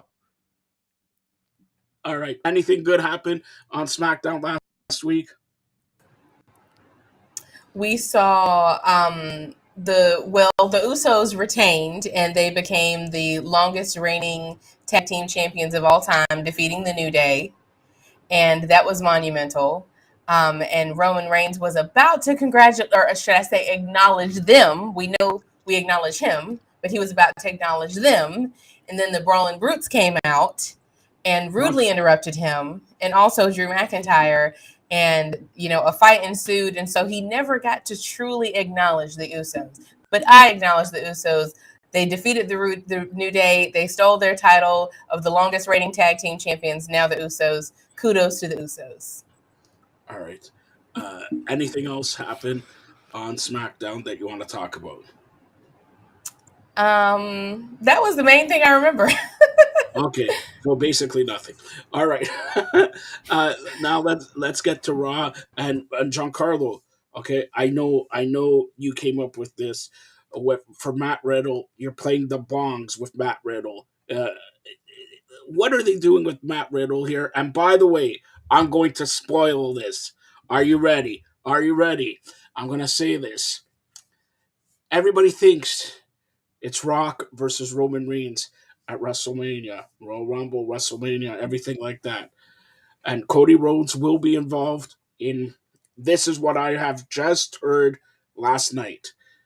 There's two titles, There's the WWE title and then there's their undisputed title. Well, Cody Rhodes said when he did the promo,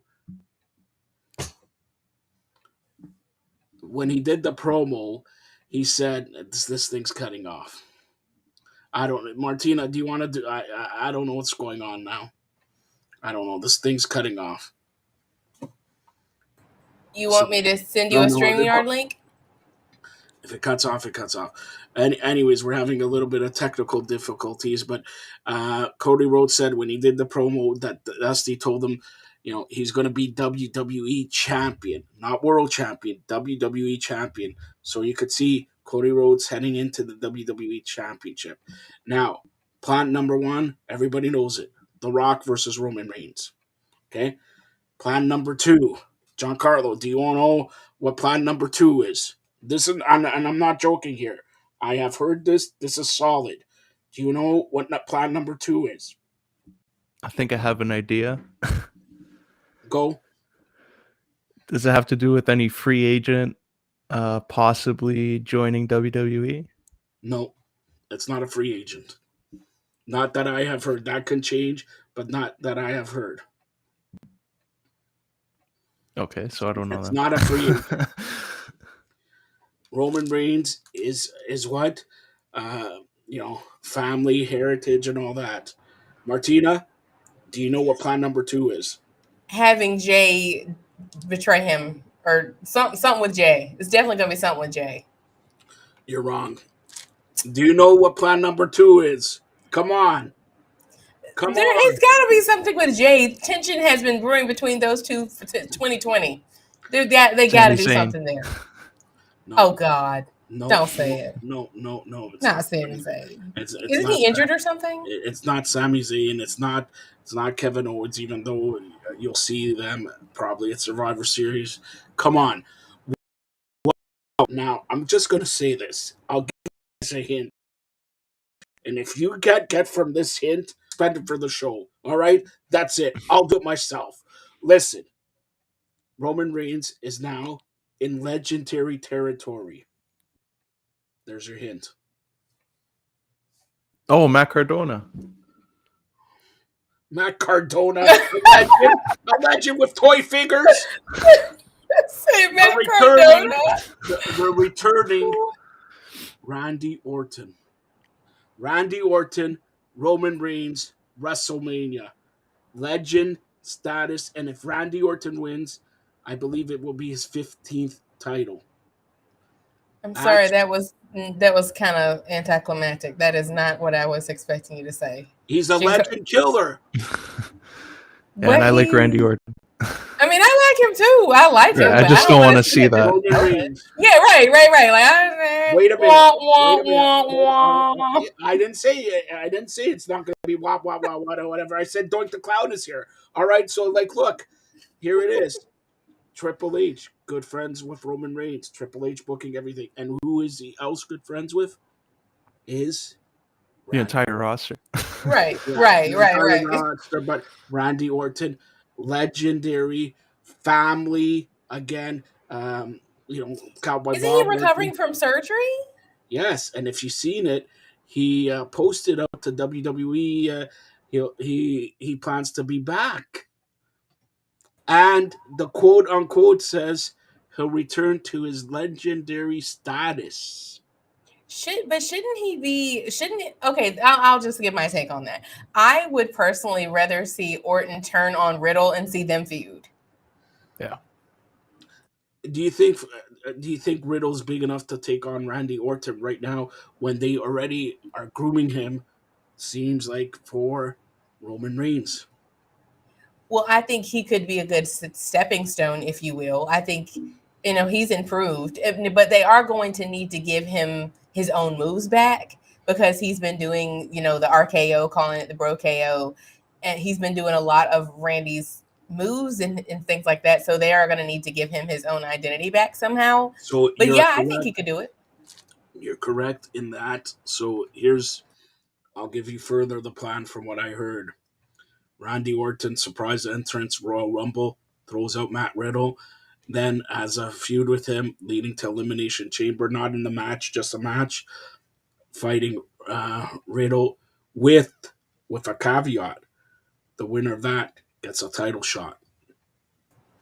That's what I have heard. Could be wrong, but usually I'm never wrong. Ask Martina. Let's hope it is wrong. Everybody wants to see Rock versus Roman Reigns. All right. Now let me ask you a question seriously, and we'll get back to Raw and all this. Okay. Rock, Roman Reigns. Rock is not going to be here for long. So does Roman Reigns win? Yes. Yes. You're biased. Yeah. They could go both ways, like with Cena and The Rock. The Rock beat Cena the first time, and then he went to go film. I think it was Fast 6. So finally, still do it. Giancarlo gets something correct at the end of 2022. Wow. All right, correct. Because if you look at it, WrestleMania 40 is already plugged for Philadelphia. By the way, Rock already has a penciled movie coming up in 2024, starting in late November, December 2023 to 2024 till end of February. WrestleMania 40 is in April in Philadelphia. There you go. Could be Rock, Roman Reigns, Part 2. That means 2 for you don't know if you know speak French, all right? Part 2, all right? So that, again, but it's Triple H. He likes to think outside the box and everything like that. So that's what I have heard. And if you look at it, it's outside the box. Nobody has heard Roman Reigns versus Randy Orton. Because nobody wants to see that, Joe. Well, nobody wants to see that. That's my point. When you already limit them saying we're going to get Roman Reigns and The Rock, presumably everybody's talking about it. Mm-hmm. And then you take away The Rock and you have maybe Seth Rollins against Cody Rhodes again as the semi-main event. Now, new feud. Another thing, I just want to touch on this one. Everybody thinks Sasha and Naomi are coming back next week for Survivor Series. Giancarlo, don't you think that? I think Sasha for sure. Naomi, I think, could be following the match. Well, Joe, I haven't had a time to give my all right, 37 cents, not go. 2 But cents, your but 3 cents, 37 cents. you're biased. That's why you had no 3 cents, and you're gonna say, "Oh, the match is close and all that." But Go. it's like that Batista gif where he was, remember he did cut that promo where he was yelling at Triple H. He's like, "Give me what I want." That's what this is like with The Rock versus Roman Reigns. Like they've set it up. It's like it's too far gone now. You can't do all this, feeding the press, feeding the dirt sheets. You know how they do, like putting that thought in our minds. Like it's there now. Like you got to do it. You got to follow through. You got to give us what and they've been playing into it too. Like Roman and The Rock in their own interviews. They've been they won't give a straightforward answer. Like they got to do it. They got to pull the trigger on that. So Personally, go ahead. Sorry, I just wanted to say this. Why there may be a plan and change. The XFL, of course, owned by The Rock and Danny Garcia, former wife of The Rock, and also the XFL starting in February. They did their draft this week. If The Rock's more hands-on, it's going to be hard for him to train for a WrestleMania match plus stuff. He is meeting with Triple H this week about it. It wouldn't surprise me if they have a successful meeting that The Rock teases something via satellite at Survivor Series. Remember, Well, there's no pay-per-view in December. There's no pay-per-view in December. And the next Premier Live event, Premier Live event is the Royal Rumble. The next Premier Live event is the Royal Rumble 2 months down the road. So when I say they could tease something, this is a perfect time to tease. NXT's having a Premier Live event December 10th. We'll talk about that. But there's no WWE Premier Live event till January. Go ahead, Martina. Well, I was just gonna say, The Rock told us it's about drive and it's about power. So he's got it. He's booked and busy as it is. So I'm like, oh come on, Dwayne, you can do it. He's always busy. He's. I feel like he could do it. I feel like if he's good at he's the people's champ. He gives us Yeah, what we want. but my I think original he'll do it. question was who wins that? Roman Reigns or The Rock? Roman. I told you, Roman Reigns. You're biased. I need somebody not biased. No.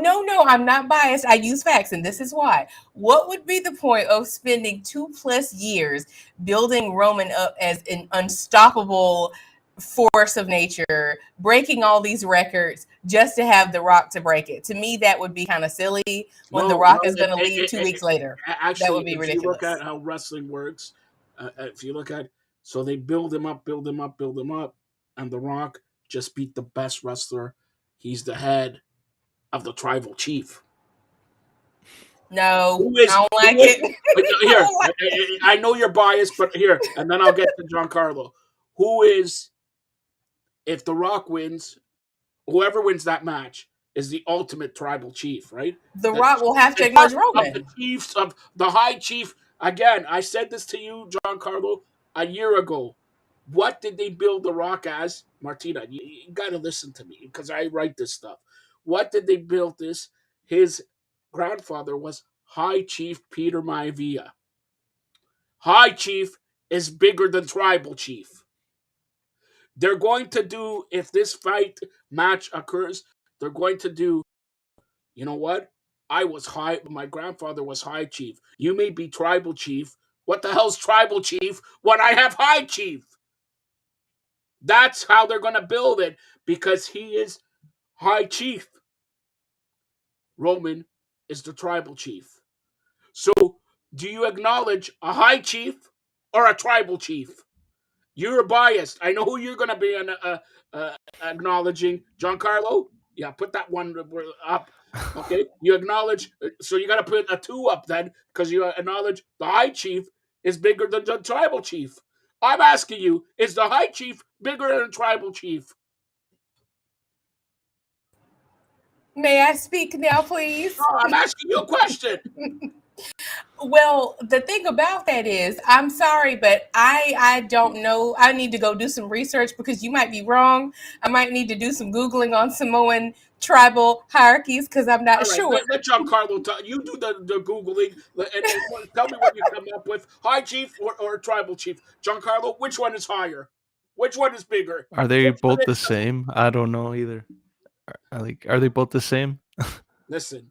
Kind of means the same thing. The tribe or the high No, chief. To Like the I don't know. untrained, un-Samoan ear, they sound awfully similar. I'm not Samoan, no disrespect, but they're gonna have to tell me. I don't know but here's the thing about that though. Just like you said yourself earlier with John Cena, they always have the passing of the torch, right? Hulk Hogan put The Rock over, passing the torch. John Cena, The Rock put John Cena over, passing the torch. John Cena put Roman over, passing the torch. Would it really make sense that to drop the passing of the torch tradition now? Is that really what we want to do? Who knows what they're gonna do? But you mentioned John Cena, so I'm gonna give a spoiler, and I know Giancarlo's popping for this one. He's got his selfies out and everything. John Cena will not be taking on Austin Theory. He will be taking on at WrestleMania. Now, you want something huge? This is huge. Oh Logan yeah. Paul. Logan Paul. John Cena, you can't see him. Logan Paul, you can see him because he's FaceTiming me. All right? John Cena and Logan Paul. Giancarlo, since you haven't talked in 3 minutes, go ahead. I don't think Logan Paul will be cleared if with a torn MCL, ACL, and Listen, he's already I think he training. has He's already trading. That was kayfabe. That was kayfabe for more moolah. By the way, Logan Paul, if you want to come on here, Martina will give you her salary for the Fired Up Fem Network to come. Yeah, you want to give her your Logan should salary? pay me. Listen, you will give yourself for. You want Logan Paul. You like Logan Paul. You want to see what's next for Logan Paul, right? Now, wait a minute. Hold on. That brings me to another point here. Logan Paul, that match was great. If Logan Paul could do that to the Roman Reigns, The Rock definitely wins. Don't tell me High Chief, Peter Chief, whatever Chief, Kentucky Fried Chicken Chief. Doesn't matter. Rock. Wrong with you? Well, listen, okay, I was going to say I was surprised. I'm not gonna lie, I was surprised. I was like, oh my God, here we go, another privileged, entitled, overhyped influencer coming to WWE. Here we go. I was expecting them to just go through the motions. I did not think that he was really going to be as good as he is. And I do think he is good. I'll give him his respect. I do think he's quite good. However, do we I don't know if I need to see him against John Cena. I would rather him be against someone younger in I a got full the time. match. I'm going to tell Triple H this. I know Triple H is watching here, all right? And because Giancarlo is stunned, I want to see, if it's WrestleMania, I want to see the two superstars, Bad Bunny and Logan Paul. Bad Bunny, Logan Paul, with the winner getting millions and Titus If O'Neil, referee, millions and millions of dollars. All right? I hear the dollar signs. I hear cha-ching, cha-ching, ching, ching, ching, ching, ching, ching, And by the ching. way, Paul, your good Jewish friend, not Maxwell Jacob Friedman, all right? Not Samoa Joe who called you out last night on AEW Dynamite, all right? Your good Jewish friend, me, the president of the province of Canada. If you do that, talk to Triple H, I get some shekels, all right? Go ahead. Why don't they do Logan Paul versus Seth Rollins? I think that would be good. No, I that would like wouldn't. to see that. No, that wouldn't. Let me finish. I don't want to see, personally, my 2 cents, my 37 cents. I don't want to see Rollins versus Cody because we have seen it before. There are other people on that roster. I say this every show. There are other people on the roster. We don't have to keep running it back. Not just them, but all the promotions do this. Stop doing the same match over and over and over again. So give somebody else a chance. Put it with Karrion Kross or somebody. Put it with someone else. Rollins is not the only worthy opponent for Cody. And Roman isn't either. There are other people on that I roster. didn't say it's going to be Seth Rollins. I know who's going to battle Cody. All right, I'll tell you right now. There's two people I have heard. One, Shelton Benjamin. And next one, Mustafa Ali. Okay. Oh, okay. All right. Don't get sidetracked. Let's talk about Raw. Anything? Start off with Giancarlo here. Anything from Raw? The Miz is a Hall of Famer. That's all I gotta say. Just coming That's out to the true. ring and being With that the phony cardigan. baby face, The cardigan, man.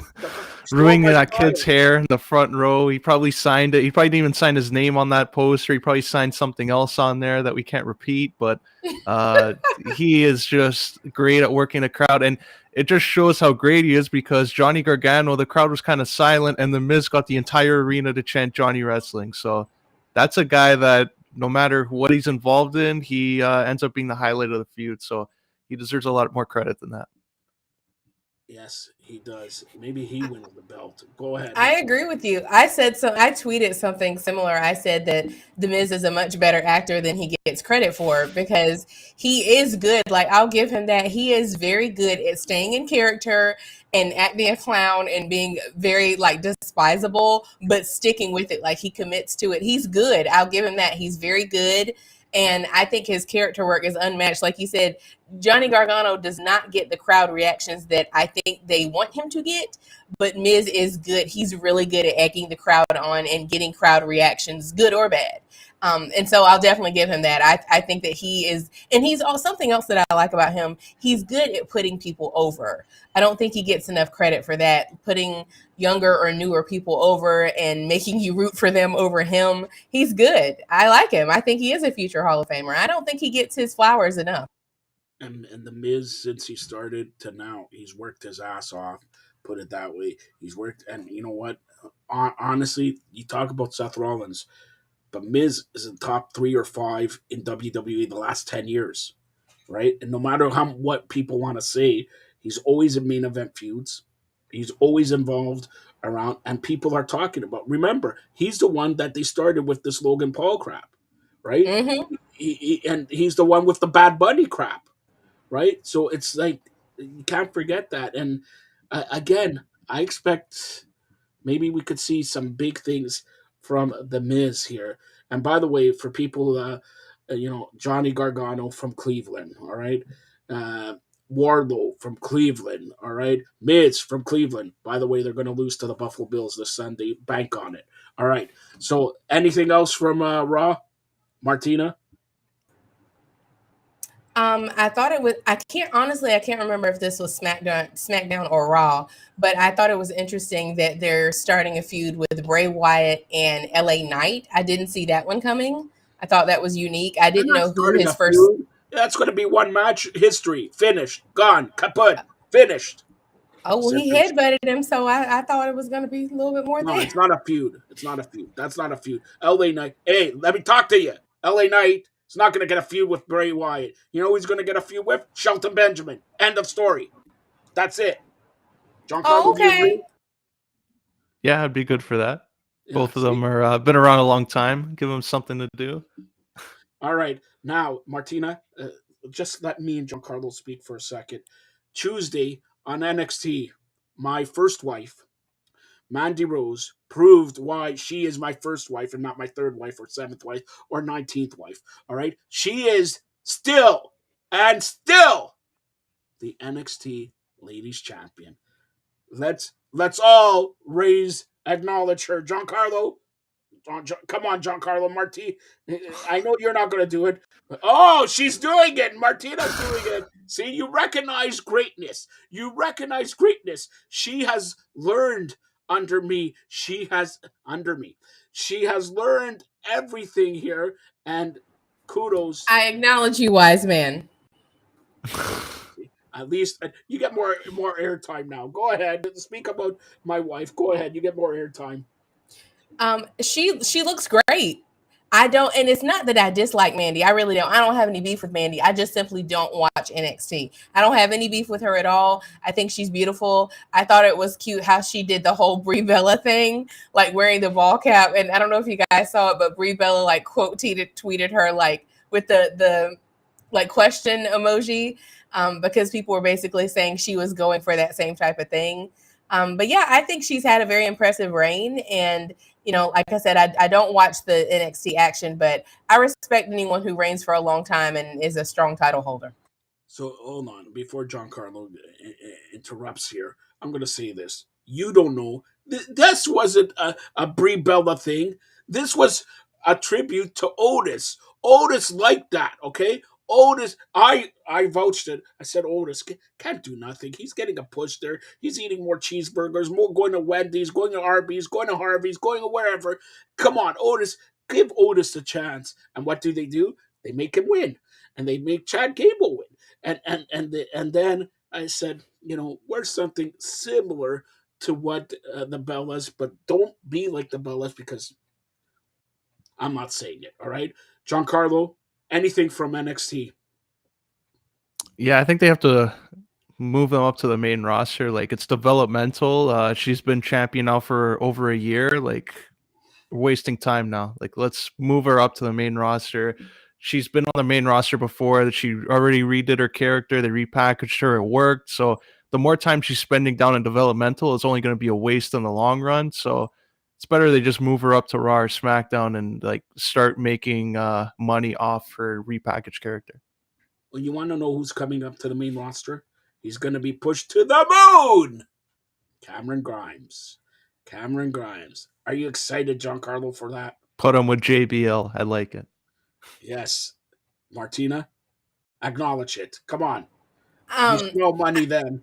I can't speak on Cameron Grimes, but when you said JBL, I just got triggered because I don't know who told them that they need to refer to Baron Corbin as the modern day wrestling god like 57 times per episode, but they need to be slapped. Pow, pow, pow, pow, pow, pow. Stop it. They please stop. Does that bother you guys? Because the modern day wrestling god, they say it like 12,000 times per episode. I'm like, stop it. Stop it. It is so irritating. Jinder Mahal needs to be in JBL's, the modern day Maharaja. Perfect for JBL's thing. That's true. Of course. He came back and on SmackDown, and then whatever.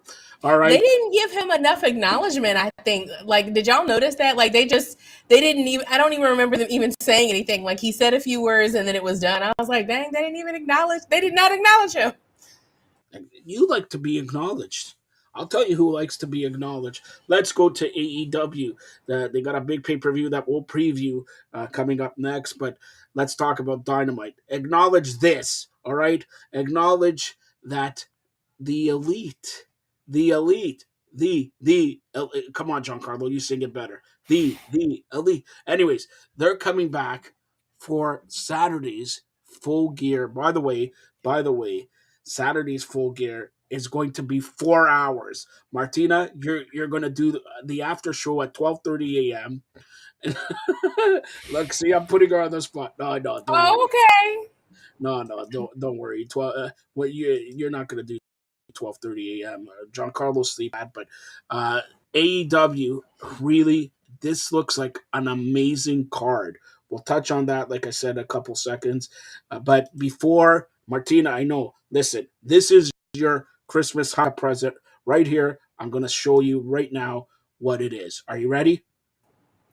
I'm ready. All right, Giancarlo too. Hey everybody, Andy McNamara with you. Who else is ready for this Saturday night, November 19th, for Full Gear All Elite Wrestling's massive pay-per-view? I know I am. And you're going to be able to order, if you're outside the United States, you can order in Canada, UK, lots of other places from Fight TV, my guys at Fight TV. Now, there are places where you cannot, so make sure your location applies. But Fight TV has you covered if you're outside the USA. And to say thank you for all your support with Fight TV, they were so kind to give me a free code to give away to you. One lucky person is going to be able to win the Full Gear AEW pay-per-view to see the World Championship Jon Moxley versus MJF, the Ocho Chris Jericho, defending the ROH title in a four-way battle. Dr. Britt Baker, DMD versus the returning Saraya. We have Toni Storm, the women's champ, the Acclaimed, the tag team champ. Lots and lots and lots of AEW action, the best wrestling in the world. So this is all you got to do. You go to Twitter, go to @firedupnet. Follow them. Follow me @AndyMC81 and follow @FightTV. Retweet the tweet from @FiredupNet you see this video in and reply with your favorite AEW wrestler. Very easy, very simple, and you can win AEW's Full Gear this Saturday night. Don't you dare miss it. Thank you, Andy McNamara, Billy Red Lions. All right. So there you go. You can win because Giancarlo, I know, is cheap. He always goes this 1,000 streams and all that. You can actually win to see Full Gear. All right. Thank you to Andy. Thank you to Fight TV and everything like that. Martina, wait a minute. I am really excited about Dynamite last night. You know what? Me and Giancarlo, he was scissoring me, Daddy-O! He was scissoring me, Daddy-O! What a music video! Giancarlo, from 1 to 10, rate the music video. I felt like 1982 with Cyndi Lauper. Girls just want to have fun. I felt like scissoring you. Come on, Giancarlo. I actually did not see the music video. Oh my gosh. I set it up. Martina, help me out here. You didn't miss anything, Giancarlo. I'm sorry. I thought it was whack. I'm sorry. I was not feeling it. So for those that didn't see it, basically the whole thing, it was not a music video. It was a diss track against Swerve and Keith Lee, where they had two guys that did not look Captain Insano, the Paul White, the Big Show. Oh, yeah, that I saw. Okay, him aside. I like the Big Show, not him. But the Swerve and Keith Lee imposters that looked nothing like them. They had nothing in common with Keith and Keith and Swerve, other than just being black. That was the only thing they had in common. They just had a heavyset dude, a dude with locks, so they basically were mocking Keith Lee and Swerve. And it was just various disses. And I do think that Max Caster is he's a better rapper on a track than he is live. But I thought it was kind of funny when they did Swerve and they said, how you going to be a mogul and you can't rap? That was kind of funny. But so I should say it was whack. I should just say it was comical. It's just like they are. They're comical. They're a comedy act. That it suited their purpose. I thought it was funny in that regard, but it wasn't but honestly, here's the thing. I think it's kind of interesting that Jade Cargill and Nyla Rose go harder on Twitter than the Acclaim does in their raps. The girls are more hard hitting because Jade Cargill is currently in a feud with Bow Wow on Twitter. I don't know if you guys have seen that. She goes harder than the dudes.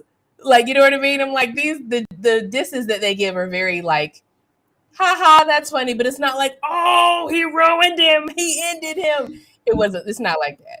Martina's just upset, Giancarlo. You got to manage your expectations, I guess. Yeah, Martina's just upset because she wasn't scissored and she did not get the pink Scissor Me Daddy O shirt that Giancarlo I sent to you, and I'm surprised you're not even wearing that pink Scissor Me Daddy O shirt. Why aren't you wearing it, Giancarlo?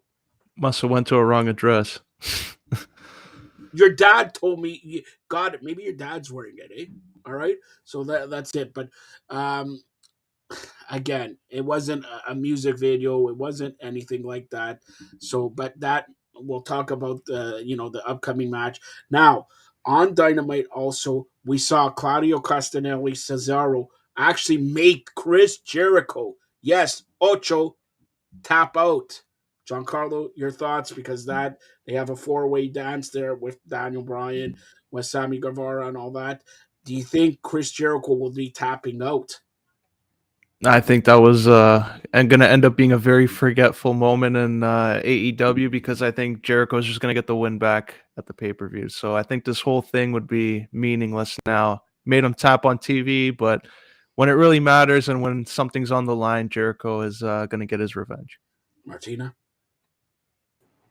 I agree. And I also, speaking of, everyone knows I'm a Jericho fan. I don't know if you guys saw, he got unmasked on The Masked Singer. Yeah. He was the Dragon Bride. I thought that was the funniest thing ever. That literally everyone knew it was him. Even if you only heard Jericho speak one time in your life, you'd be like, that's definitely him. He did not disguise his voice very well. And so everybody and their mom knew it was him. So he got unmasked. I thought that was more entertaining than that match, to be real with you, because I agree with you that that match last night, to me, it felt kind of like stalling, just something to tide us over to get us to Full Gear, which I understand. I understand they have to, you got to fill your books to that point, but I agree with him that I'm pretty sure Jericho is going to retain. The only way I can see Jericho not retaining is if Danielson doesn't upset. He's the only other person I could see upsetting. We'll talk about that. I got some thoughts on that. Let the end being saved by my good Jewish friend. For those who don't know, it's Michael Jacob Friedman. And if you saw after, I urge you to check out YouTube or Twitter. After that, he's praising Tony Khan. He says he loves WWE, but if it wasn't for Tony Khan, who gives competition, so again, if Tony Khan's your boss, why are you praising him after the feud? You know, you had a feud with him and all that. Why? Because I'll tell you why. Because you're going to get the world title very, very soon. Giancarlo, what do you think of that? Yeah, he might get the world title very, very soon, but he's going to lose it very, very soon to our Canadian guy, All Ego Ethan Page. Yeah. Right. Okay, yeah. All right. Ethan Page, come on. I love Ethan Page. Good Hamilton boy, eh? I sound like you know who, but good Hamilton boy. All right, but MJF, you can take the Hamilton boy, and you're not going to meet my good Jewish friend. My Jewish friend, they got the storyline set. If they do this storyline, it's magic. It is magic, because he is a free agent January 2024. January 2024. So they can milk this, winning the title for a year. Is he going to sign or not? Or I'm going to leave with the world title. Like some guy who was in AEW a couple weeks ago who hasn't been, and that was the hottest he was ever in the WWE. John Cena. It rhymes with DM Dunk. Slam Dunk, yeah, DM Dunk, whatever you want to call him. And interesting here's another interesting thing, Martina, you'll take it away. They showed that we're going to have the Trios Tag Team title or Trios title match at the pay-per-view with Death Triangle versus the Elite. The Elite. But no mention of Dink Dunk Dunk Dunk whatever. Why? Well, I hope people saw this coming. You know, they've been doing vignettes for weeks with the Elite appearing and disappearing and burning out of focus, and we knew they were coming back. I personally, in this situation, I kind of feel bad for Death Triangle because I don't feel like they really got their real time to shine with the titles. We only saw them compete a handful of times in the time that the Elite was gone, and I feel that, you know, I'm pretty sure they're going to put the titles on the Elite. I feel like Death Triangle just didn't get the proper time to showcase what they really can do. Like, we've seen them in some amazing matches, absolutely, but with the titles, I don't think they've had their proper time to shine. And I would have loved to have seen them in a feud with House of Black. You know, I understand that for the titles, I mean, like a title match. I would have liked to have seen them in a title match, a trios title match with House of Black. But to answer your question, we knew the Elite was coming back, but yeah, with CM Punk, I think I just am of the mind. I think he's going to be done. I don't think we're going to see him back anytime soon. I do believe that they're doing the whole writing his contract out thing, buying it out, whatever word you want to use. I don't think we're going to see him back. Okay, so but back in W or back in wrestling? I don't think we're going to see him back in wrestling. I think it's going to take an act of God to get Triple H to sign him, because we know that in real life, they had real life beef for real, before all this happened. So unless there is some major dollar signs, I personally don't think that's going to happen. And given the way that he EW'd, I mean, is that really what they want?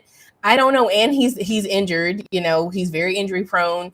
His own words, what really stuck with me, one of the things that stuck with me from that All Out scrum, he said out of his own mouth, I am old, I'm tired, and I'm in pain.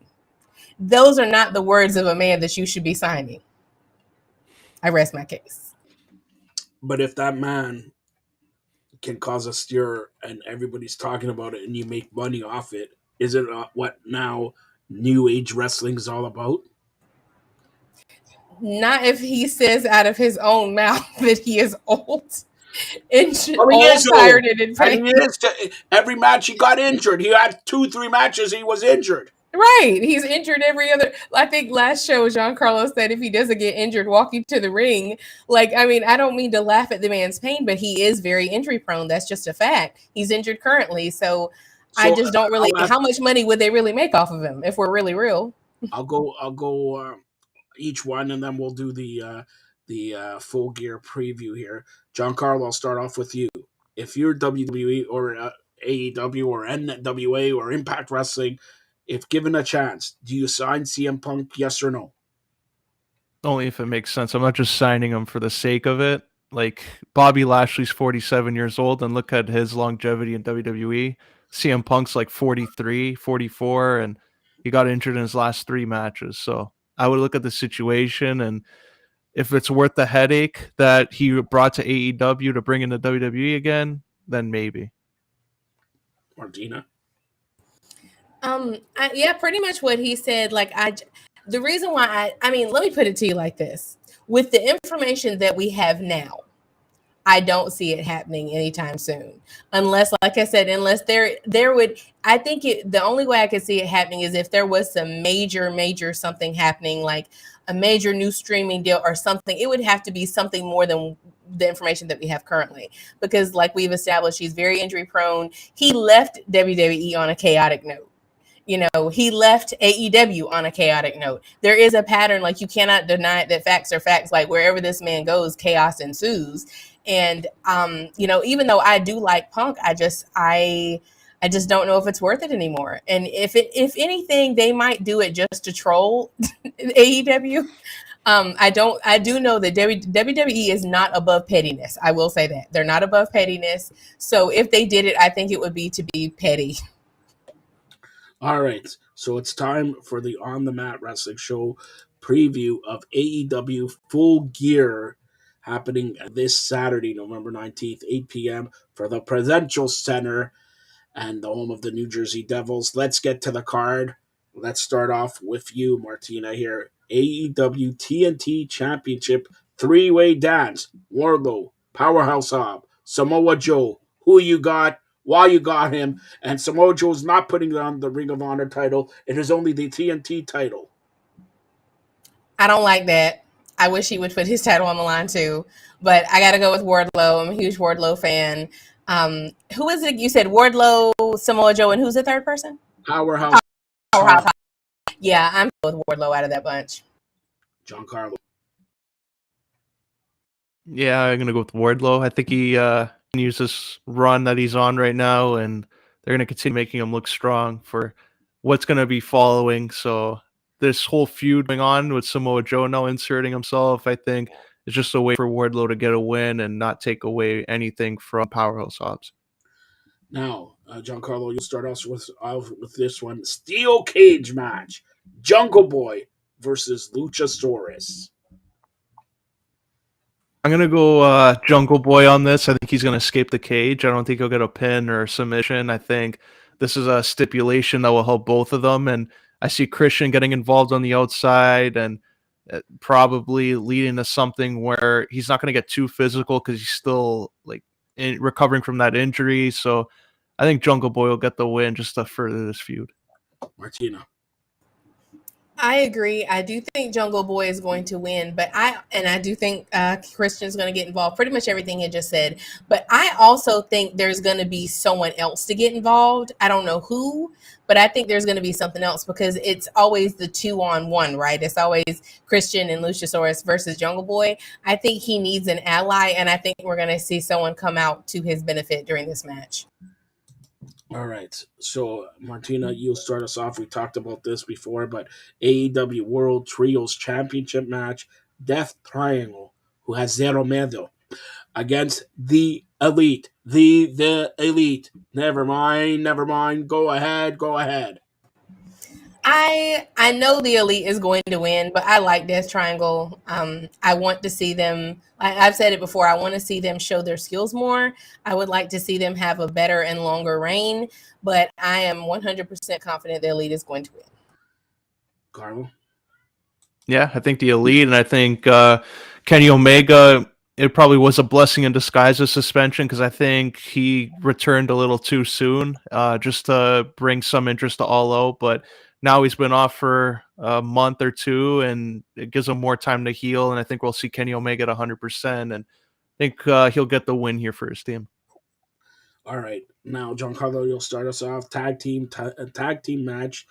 Jeff Jarrett and Jay Lethal, Darby Allin, and Sting.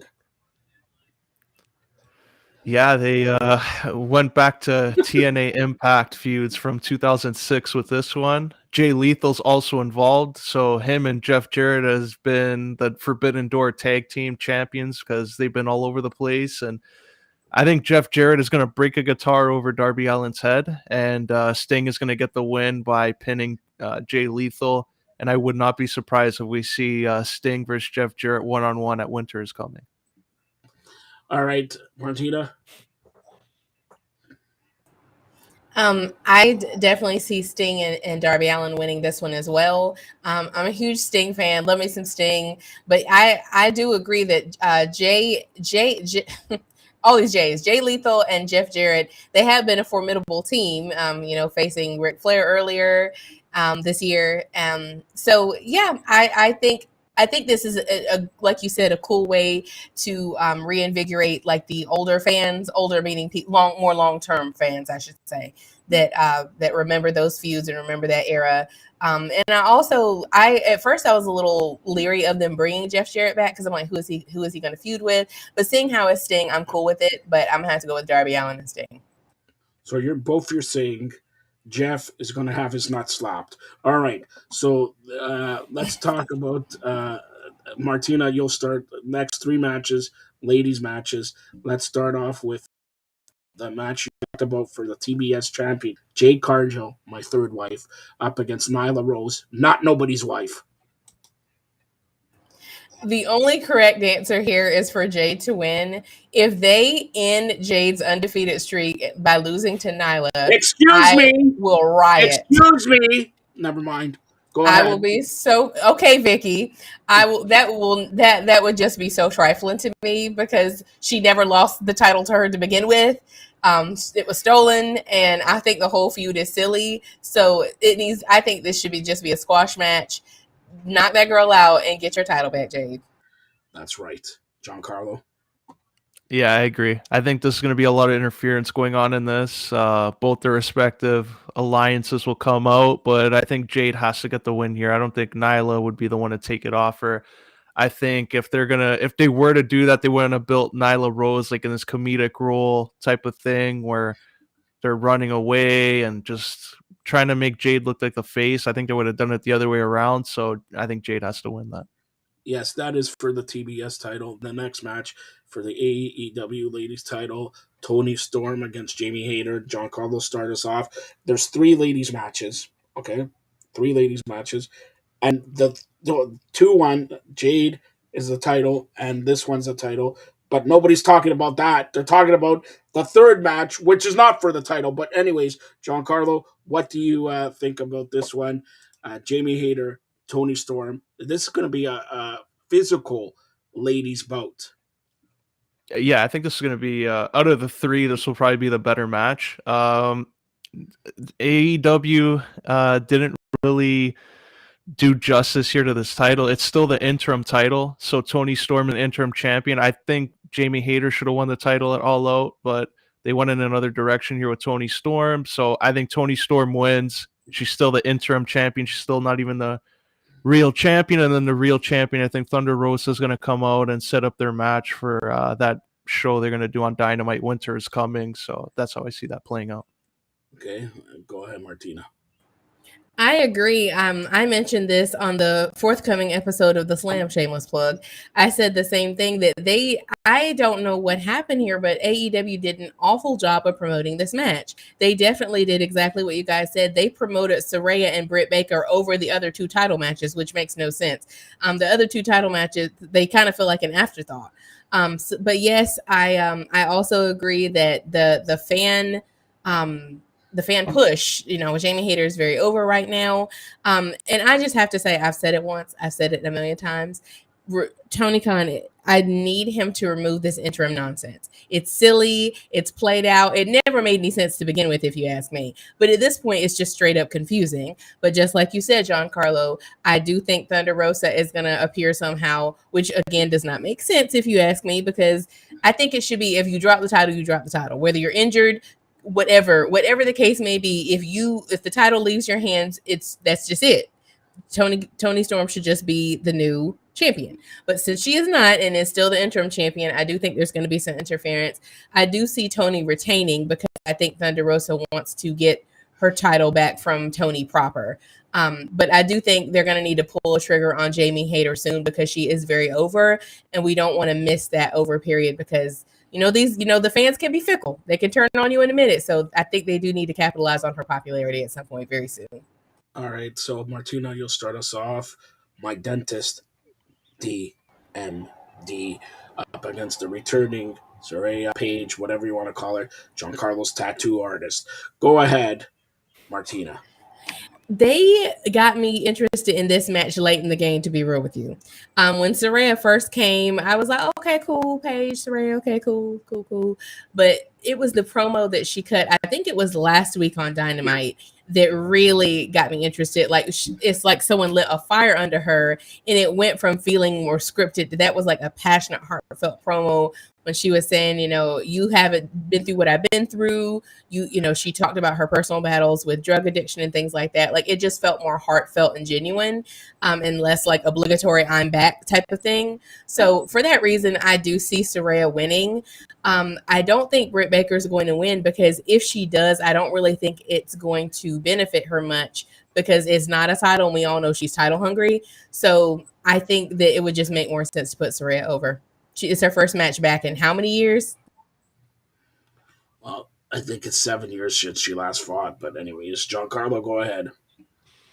Yeah, I hope she doesn't get injured. This is something where it's her first match back, and of all people, she's wrestling someone she's never wrestled before, like Britt Baker. It's like she's wrestling a veteran, like Madison Rayne would have made sense. She's been around a long time and could have worked slowly into that role, but she's coming in facing Britt Baker. Like, Sasha Banks had that burden on her that she injured or ended her career. You can't say that if she comes out of it and hopefully, but I think she gets a win. I just don't know how active she'll be. Maybe she'll be like only on pay-per-views she'll wrestle, but I think they need to take it slowly with her, because similar to, it's one of those injuries that it's not like you're breaking your arm or your wrist or tearing an ACL where time will eventually make you somewhat 100%. This is final thing, and it's kind of serious. So they got to take it slowly with her return. All right, so the AEW World Championship Eliminator Tournament, Ethan Page up against Lance Archer, Ricky Starks, or Brian Cage. Go ahead, Giancarlo. Yeah, it's going to be all ego Ethan Page all the way here. He's going to be a future world champion in AEW. I'm not just saying that because got to speak to him and he's a nice guy, but he plays a role really well as a heel. He's and also Canadian, and he's the only Canadian. He's Canadian. He's Did from an Hamilton. interview with you. Yeah, only Canadian who did an interview with you. A future Canadian superstar. You're full of ego. Look at all ego Ethan Page, all ego Giancarlo Lino. Look at this eagleness this guy has. Martina, can you knock him down a peg? Sorry, man. I'm gonna have to agree with him. Out of the You're full of ego. Also, I'm dealing with egomaniacs here. That's actually the name of his fan club right there. The egomaniac. I like Ethan Page. They've really. I think I would give him the award for the most improved in AEW this year, because he was kind of floundering with the Men of the Year as that kind of fizzled out, and Dan Lambert. Basically, this is my theory. After Brandy left and Dan Lambert did not have anyone to spar back and forth with on the mic anymore, and him and Jericho fizzled out, Men of the Year was basically done. And so that kind of left Ethan, and honestly, I don't even know where Scorpio is right now. But Ethan was kind of hanging in the hangout, but putting him in the firm was a very good choice. It has kind of breathed some new life into his character. I don't know if people noticed this, but I noticed this, that he darkened his hair to look more heelish. If you look back when he was with Men of the Year, his hair was lighter. I noticed things like this because I'm a hair person. But I think that him reinvigorating his character to be more dominating, taking on MJF directly, I think that that's very good for him. And I foresee him winning. I do think he is a future champion. I think out of the ones in this match, because who did you say? Brian Cage, Lance Archer, and Ricky Starks.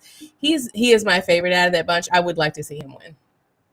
Carlo, you start us Yeah, off. and even like Ricky Starks there, like even just to add on to that, I think it was kind of, they fizzled out his momentum with Lance Archer. I think that's a huge mistake. Like I think they have plans for him going into 2023 because they released that London poster for AEW's debut, and Ricky Starks, of all people, you wouldn't expect to be on the poster. He's like right there as a prominent figure.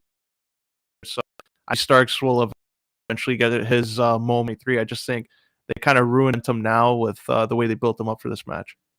All right, Giancarlo, you'll start us off because you're going to scissor everybody. Scissory Daddy-O, the Acclaim tag team titles up against Swerve in Our Glory. It's about time. Keith Lee makes that, swervy, and smashes his tag team partner. What do you say? Yeah, I think Swerve is just leave Keith Lee in the ring and leave. Let him take the loss there for the team, but I think it's long overdue. I think at All Out or Grand Slam, they should have already split them up. I think Swerve as a singles competitor is a way to go. I think he has a lot of charisma. He can be on his own. Like in WWE, was in Hit Row.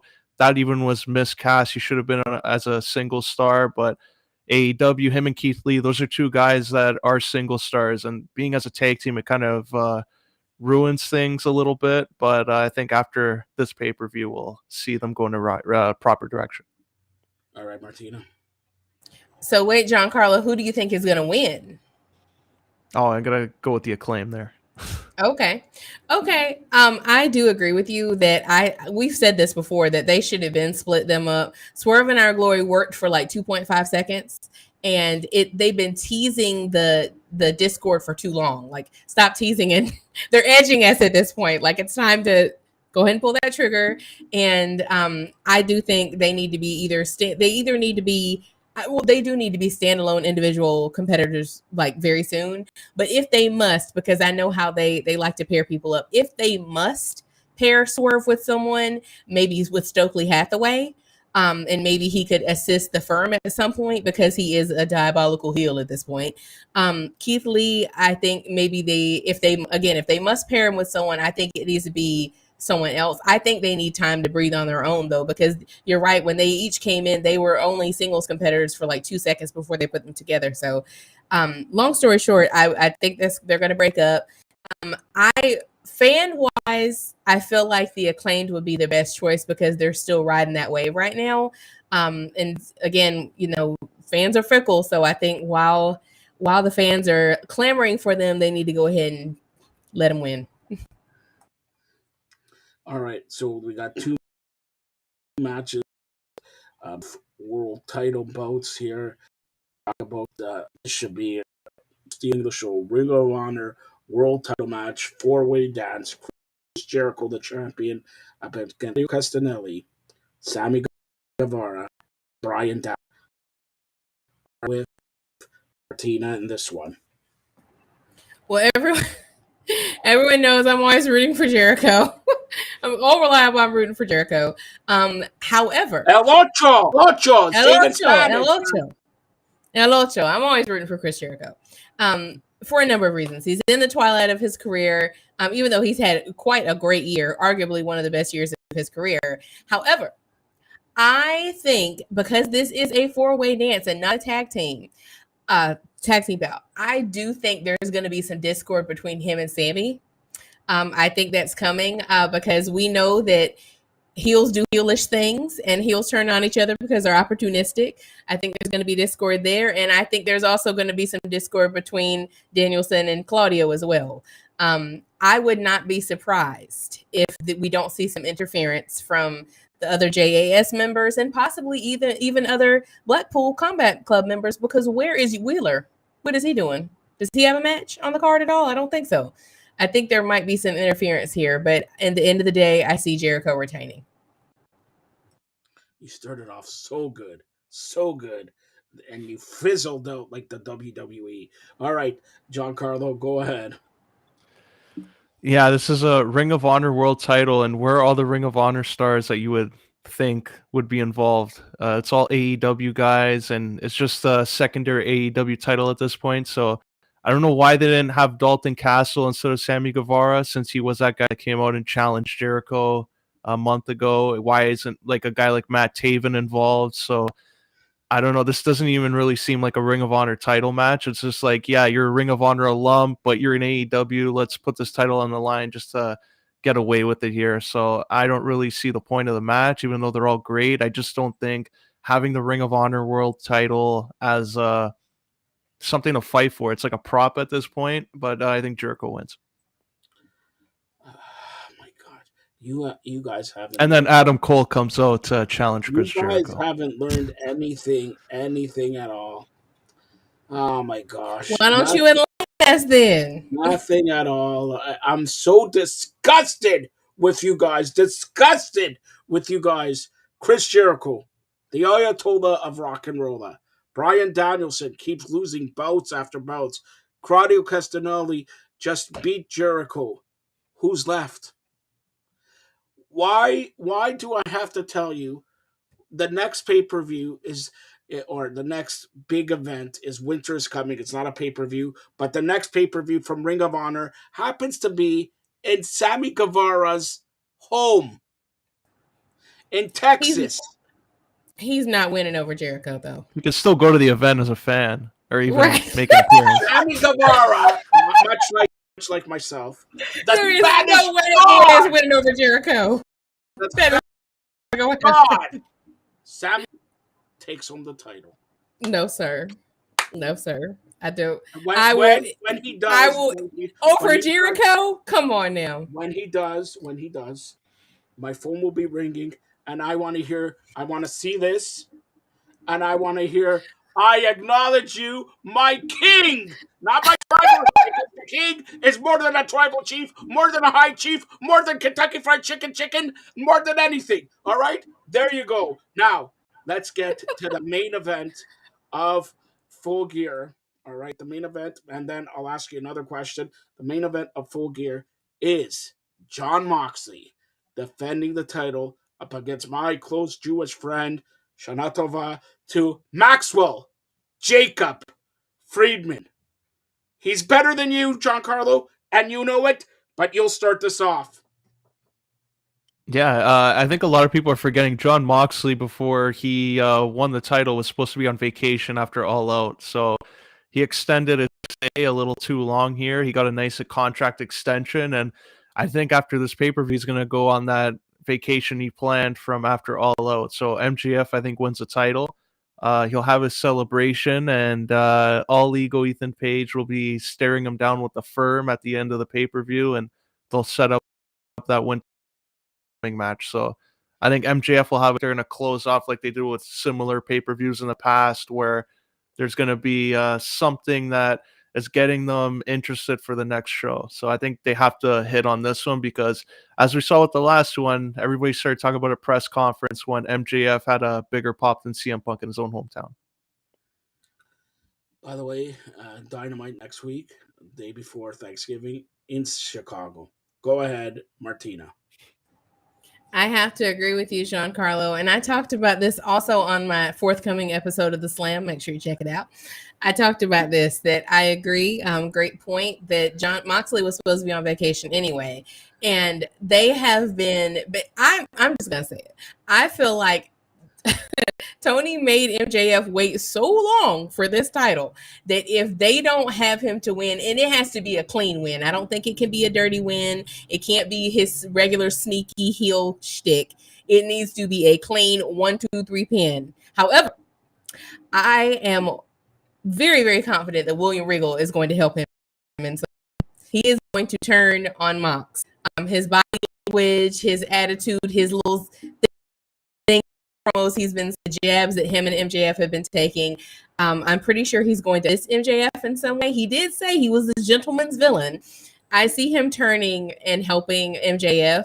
I think he might get assistance from more than just William Regal. I think he's definitely going to get some assistance, but I do think it is going to be a clean 1, 2, 3 pin.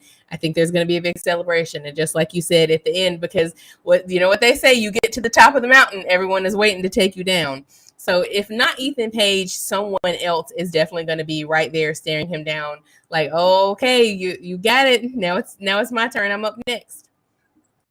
All right, so final question, and I know, Martina, you're going to go after this while me and Giancarlo do a Bellator preview, unless you want to stay for Bellator. But final question, I'll start off with you, Martina, here. There's always big surprises on AEW pay-per-views, not Premier Live events, AEW pay-per-views. All right? Giancarlo mentioned maybe Adam Cole. He's wrong. But because I'm going to say one name that nobody's talking about. Nobody's talking about. Maybe I shouldn't even spoil it, because this is going to happen. This is going to happen. But, Martina, you first tell us, who can we see appear in AEW? Does it have to be someone we've never seen before, or can it be someone returning? Oh my God. You pick it, all right? You pick it. Okay. Someone that has, went from having main event matches to being nowhere to be found. Well, there's many people. What about Miro? What about Athena? There's a lot of people that, like, where the heck are they? I don't know, to answer your question. I don't know who it's going to be, but I do feel like someone is going to come out to confront Jade after she beats Nyla. If it's not Athena, someone is going to come out or make an appearance, or maybe even interfere in the match. Someone that we have not seen in a while. Giancarlo, that's wrong, by the way.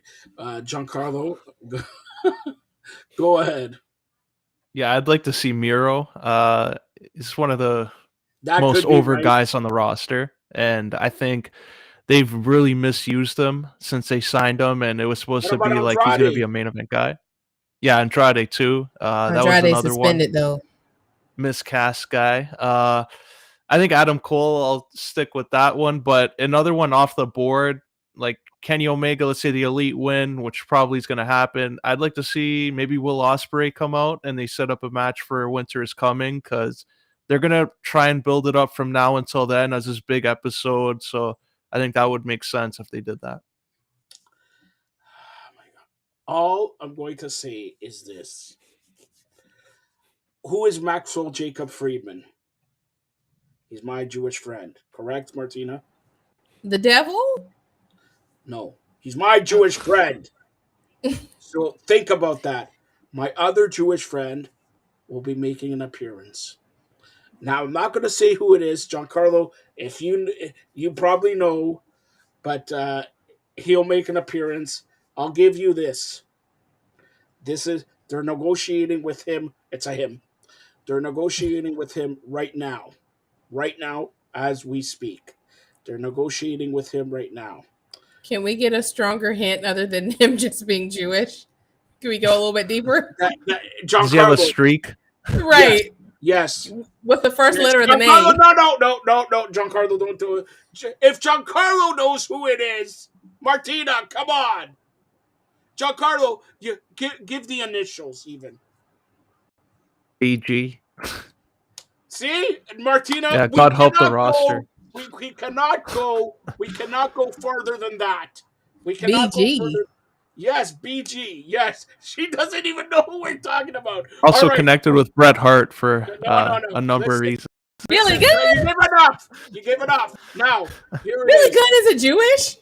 Billy Gunn is not Yes. coming back. Billy Gunn is That's there. why, He that's why I'm got what is going on? Oh my gosh. That's why I'm Oh my gosh. confused. Okay, Like, here. I'll even give you you'll hear the chant, sort of chant in a match, in a three-way match at Full Gear. That's all I'm saying. Now, Martina, tell everybody how they could get a hold of you while me and Giancarlo will discuss Bellator MMA, Bellator 288 coming tomorrow on Friday. Go ahead. okay, I will still be trying to figure out who you're talking about. But you can find me. Oh, okay. Go ahead. Your hints are absolutely horrible. Giancarlo Horrible. got it in 1 second. Well, I didn't. So you said Well, he's a. Are you acknowledge Giancarlo first of all? Acknowledge. I Spear, acknowledge you. jackhammer, streak. None of these are helpful. I need. Oh I my need. Gotta gosh! go. Oh my gosh! WCW.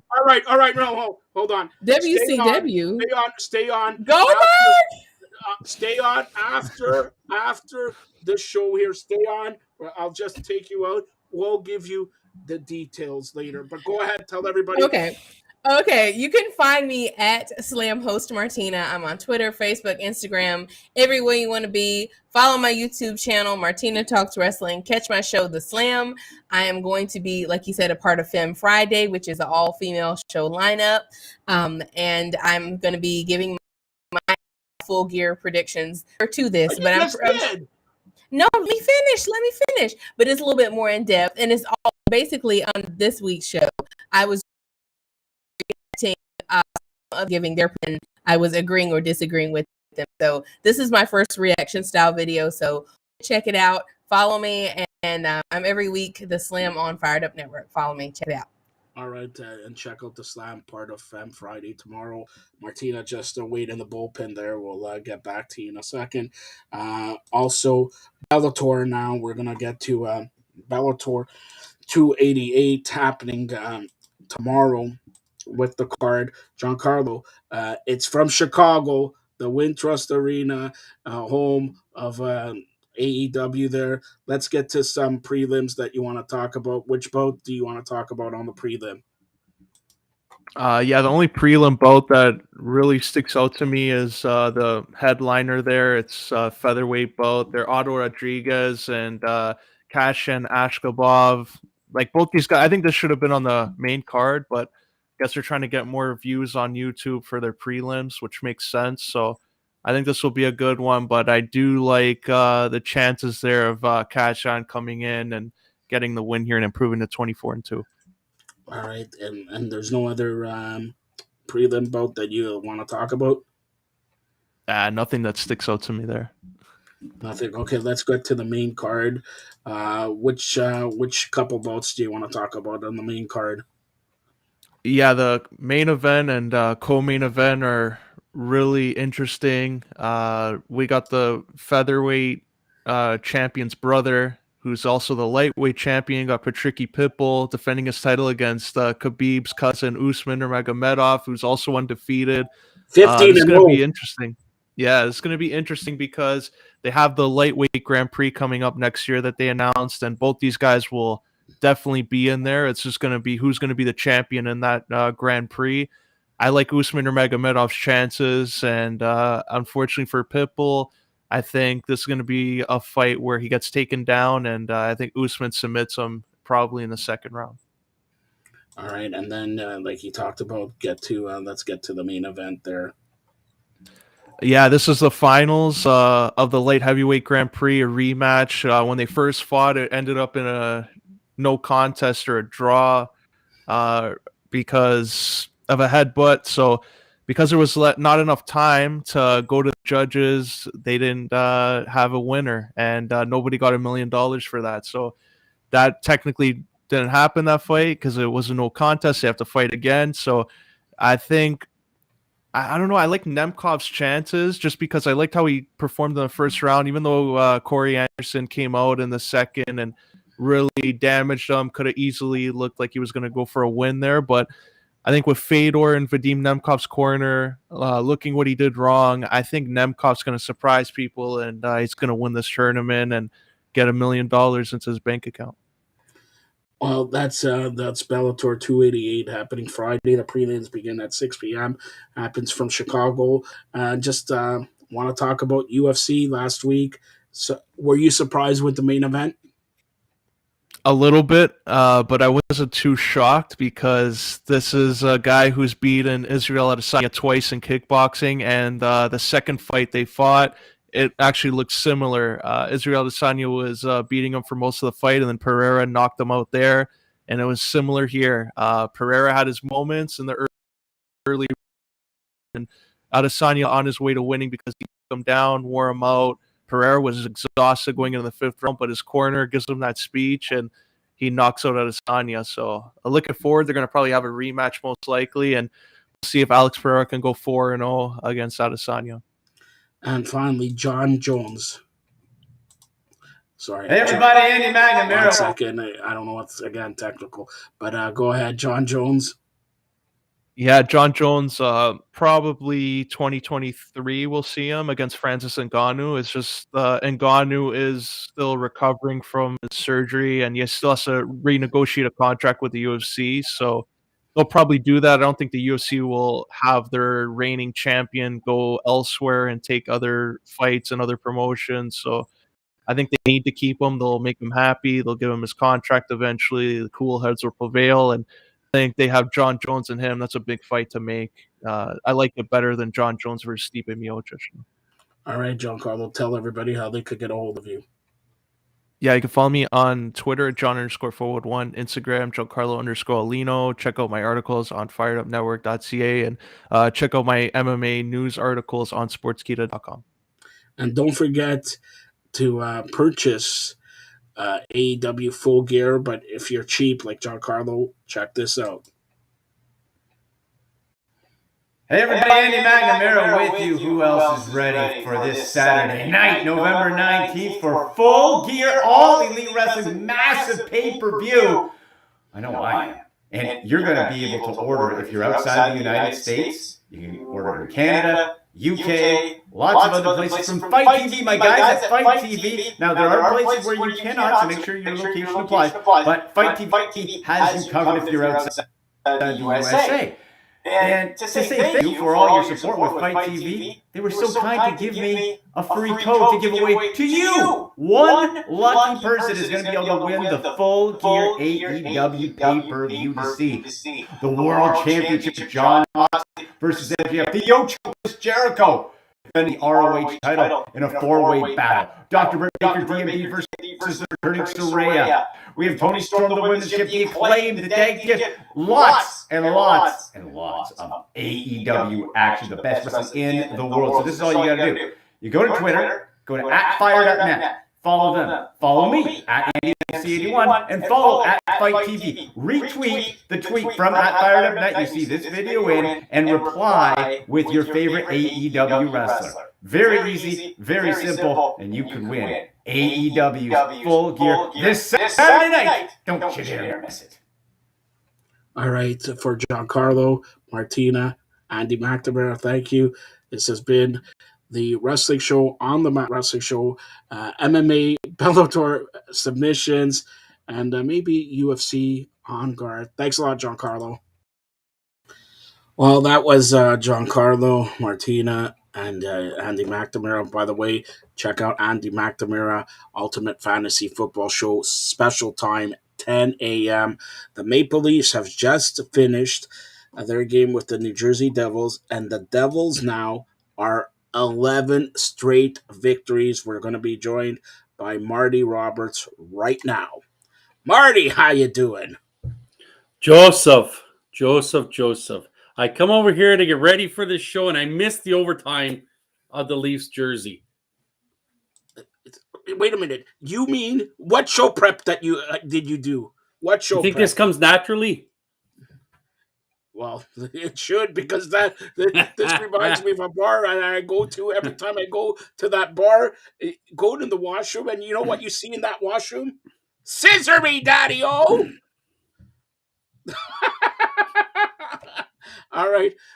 So Marty, we're gonna do Maple Leafs forever, but you know what? You're also here for Blue Jays. Blue Jays. This yesterday, they made pulled off a trade, maybe surprising a couple of people with the trade and all that. Teoscar Hernandez getting traded to Seattle for two pitching. Well, one guy who's a sort of reliever, good reliever, and one guy who's up and comer. Do you think they got enough? I think they do, only because you look at Teoscar's a free agent at the end of next year. So it's not like they're Teoscar could walk at the end of next year, and Seattle has nothing for the trade they made. Swanson is a nice ad. I really like Swanson. He was in a lot of high leverage situations for the Mariners, against top teams. He only tops out at 96, yes. But there was a stat I was reading that his velocity, when you're throwing the ball, usually as the closer the pitch gets to the plate, it slows up. And his tends to not slow up, they say. It stays basically 94 to 96 out of his hand all the way through. He's got a pretty good split finger and an okay slider. So I like this move. But if they don't sign someone or make another trade for someone to play the outfield, then it doesn't look as good, this move. Well, this move, they're going to have to sign somebody, because let's face it, George Springer, center fielder, now they may be moving him to right field.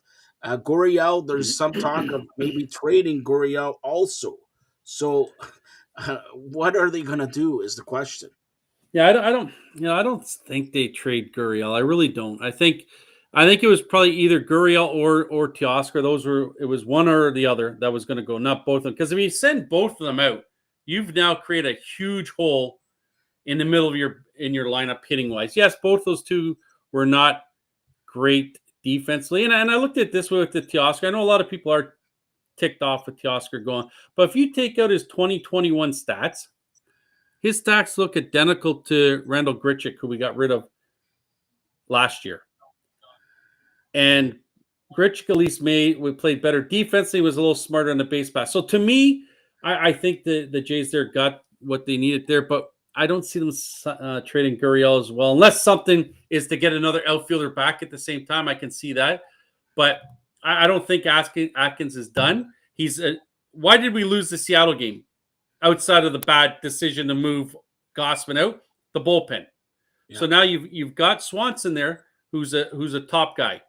You got Garcia, Bass, Romano, that are still there. They're still going to get another arm. I don't know if are they going to sign someone else, or are they going to say Pearson is our guy in the bullpen?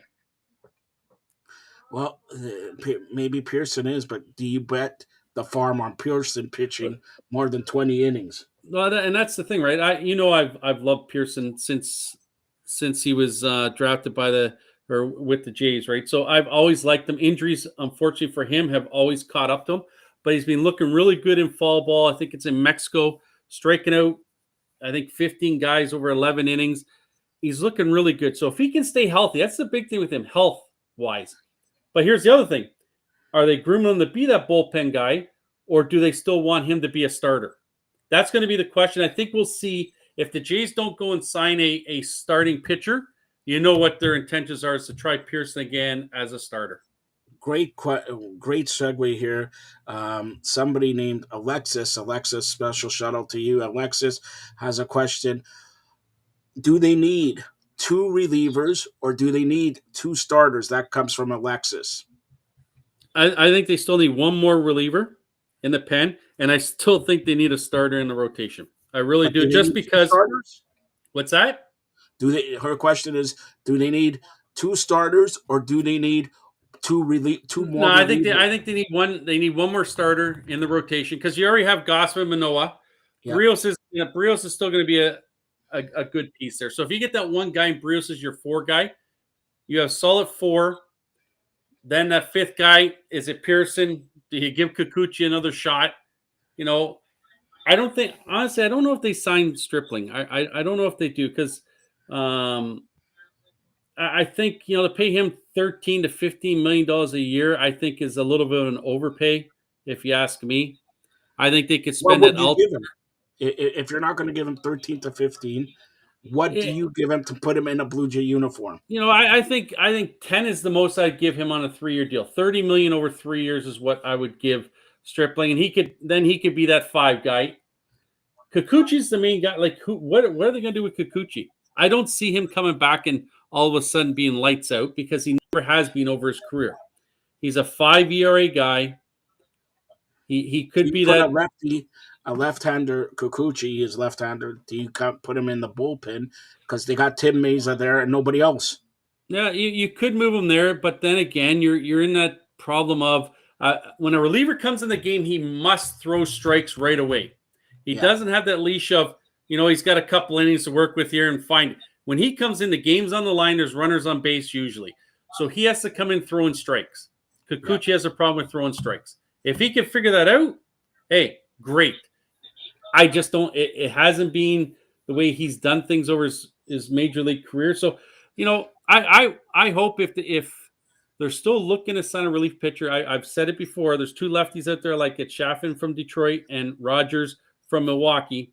Those are 2 really good left-handed pitchers that have swing and miss stuff that can get both sides, righties and lefties, out. So those are 2 guys I would check in on.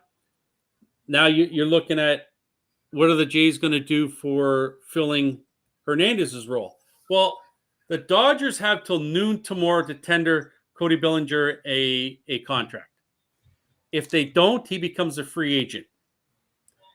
He might look at Toronto as a place to go and revive his career that struggled last year and the year before, where everyone knows you come to the Rogers Center, it's a hitting ballpark. There's no question about balls fly out there. So he can revive it. So even if it's on a 1-year deal, you get him in there. This is a former National League MVP, Rookie of the Year, Well, that's my Gold question Glover. regarding the Rogers Center. Now, can you tell me, because nobody knows, with the renovations going on in Rogers Center, you're a pitcher. Is it more for pitcher friendly now, or is it even more home runs coming, less seats, better? You know what I mean? Like, I don't think they're moving the fences at all, so I don't think that's going to change. I really don't. There's not going to be anything that changes how the ball is hit in that ballpark. They're not raising the fences up. They're not lowering the fences. Everything's going to stay the same. So I don't see that changing at all.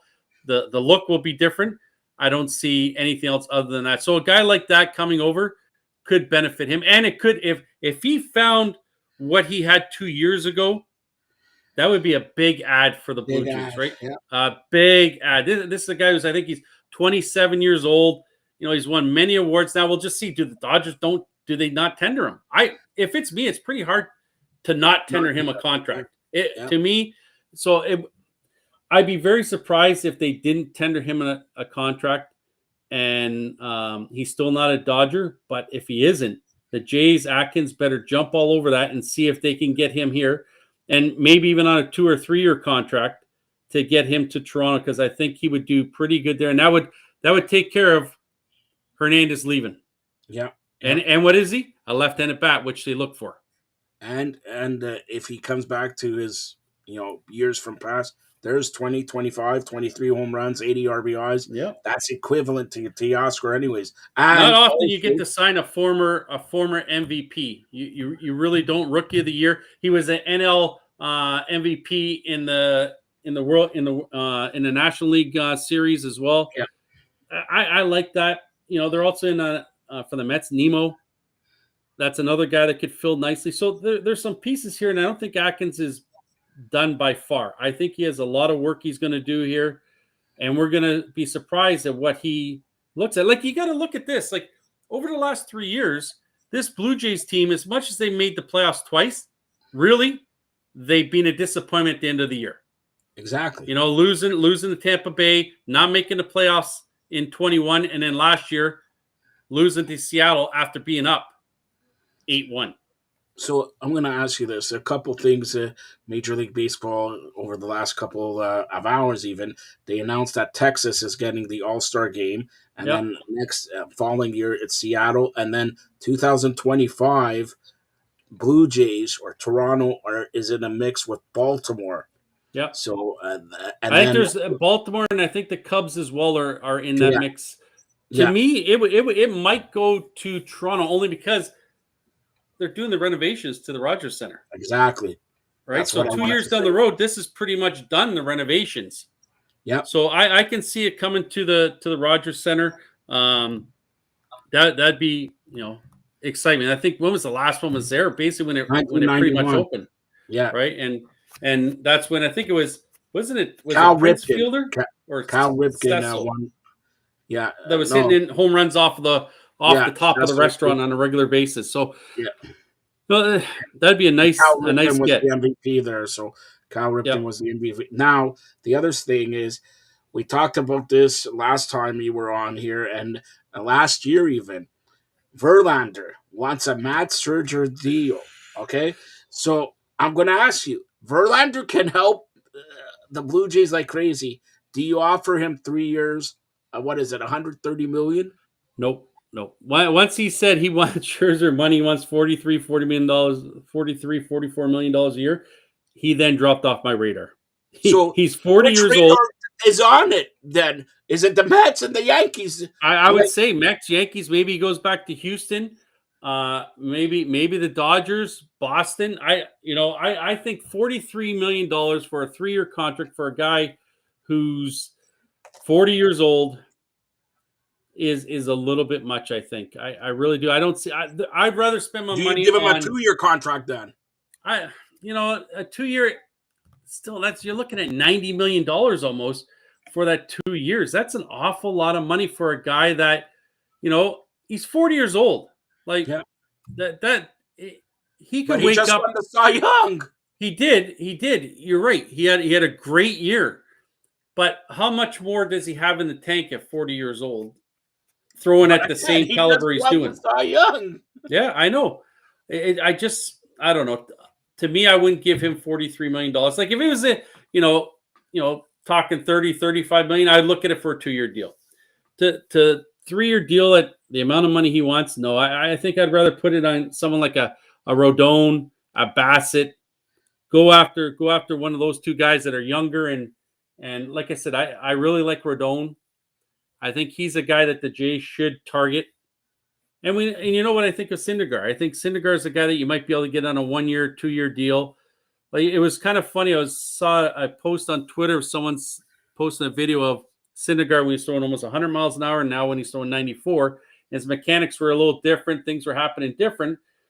And Syndergaard ended up showing up at this guy's pitching facility that put that video up. So Syndergaard's serious as to fixing what's wrong with his mechanics and why he lost that 4 or 5 miles an hour. So he might be a little surprise come next year.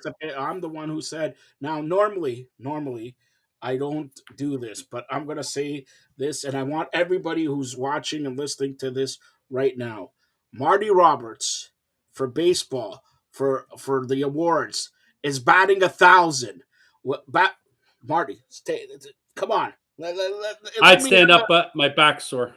Yeah, your back's sore. Okay, so but we only need 2 more. We only need two more to be perfect, and that's I have Hyde for Baltimore's Manager of the Year, and I think he has a really good shot. It probably comes down to him and Dusty, right? That's who I'm thinking. It's those two that it comes down to, or maybe in Cleveland too. Yeah. But the shot I took was in the National League with Philadelphia and Thompson getting it there. I just don't know, did he coach long enough to get it? But I think he did a good enough job when he took over to get Philadelphia there to win it. You did that pick with your heart, obviously. Yeah. But, obviously the votes all have to be in before the playoffs start. So no one will look at, he took them to the World Series. It could go to Atlanta. It could over that way. It could go to a few managers, but so far so good. We're looking good. We'll see what else happens, right? Well, but I can't wait for this to start. Not looking good is perfect. It's almost as good as me. Perfect. I'm perfect. All right. Mr. Perf. But you know what? Like we said, there's still a long off season here to go with baseball. Not necessarily long, but for free agent signs, that there's still a couple months left, and things will start going. I think once you see the big names start dropping off, that's when the second tier guys figure out what their worth is. Okay, if Judge got 35 million, hey, I'm that second tier guy, so I should be getting somewhere around 30 million. Then you'll see signings start happening, and guys will start falling off the board. Yes, there's been a few that have signed already, but there'll be a lot more coming, and I think the Jays are nowhere near done. I think Atkins and Shapiro are a little bit tired of what's happened over the last few years. We saw with them getting rid of Charlie and bringing in Snyder. Now it's get rid of Hernandez. They're serious, I think, this year, knowing that they only have a short window now, like 3 more years, and Vlad and Bo are gone. Yeah, are free agents, so they'll have to think about signing them as well. So it's exciting. I know a lot of fans are upset, with the Hernandez, and they're even more upset when they saw it wasn't, a more, I guess, polished pitcher. Prominent. But they're going to be happy with Swanson. And the Mako kid, he's from Slovakia, moved to Calgary. Prospects are prospects. That's why they're a prospect. They could work out. They might not work out. But they at least have a good guy here. If he stays healthy, there's a chance the next couple of years you might see him up here with the Tiedemanns and stuff like that. All right. Just a side note, with baseball, we concluded now. NFL here, 14-6. Tennessee leads Green Bay. And also, by the way, Marty, do you like to be in Buffalo or Detroit? Because the NFL, in their wisdom, have moved the Buffalo-Cleveland game instead of a major snowstorm and all that from Buffalo to Detroit, meaning nobody's talking about this. Only me, the president of the province of Canada, the number one guy, Fired Up Network here. Buffalo plays in Detroit against Cleveland on Sunday, 1 p.m. 4 days later, Buffalo plays in Detroit, Thanksgiving against the Lions. Buffalo. At least they won't have to go back home. They won't have to go back home. They get the rest. Now, do they go back home or do they stay? I think no. They'll stay. They'll stay in Detroit for sure. They'll stay in Detroit for sure. They won't come back, especially if there's going to be 3 to 6 feet of snow, like they're predicting in Buffalo. Marty, but what do you do? What do you do if you're hit? You're my chauffeur. You drive me around with the limousine and all that. And by the way, you missed a tip. You owe Patricia, our lady driver, a tip, right? You missed that. Okay. So, but here it is, Marty. What do you do if you're 6 feet of snow? You stay inside. But if you have to drive. Have you ever drove the TTC bus when it's like a 6 feet snowstorm? Okay. So last year when we had that huge snowstorm in Toronto, I was stuck on Wilson Avenue, did not move for 8.5 hours. And did you get paid for 8.5 hours? I still get paid, but did not move. The buses couldn't move. So that city will be shut down with that amount of snow. And it's at least they decided to move it already to get there. Because what? Let's face it. There's a few guys on the Buffalo Bills that aren't 5'5", so they might get stuck underneath the snow. And we'd never see them. All right, let's not talk. Here, one thing before we move on, Joe. I want to bring this up. Harper is having surgery next week on his elbow, which, if it is Tommy John, which they're thinking it is, he'll be shut down probably for the whole 23 season. So and here was maybe half of 24.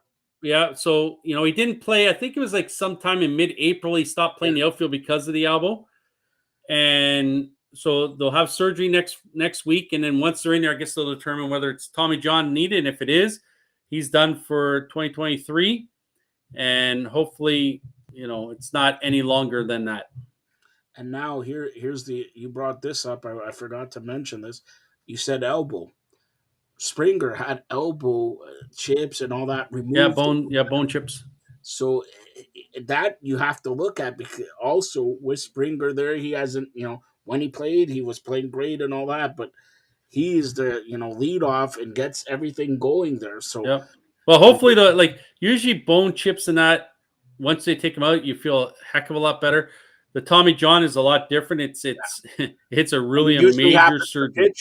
So Yeah, it's a major surgery, and so I'm expecting Springer to make a full recovery, and he'll be better off for it. He'll be able to throw the ball without any discomfort, no pain. So we saw when Springer was swinging the bat how much pain he was in from his elbow. So that'll be gone. So we'll see.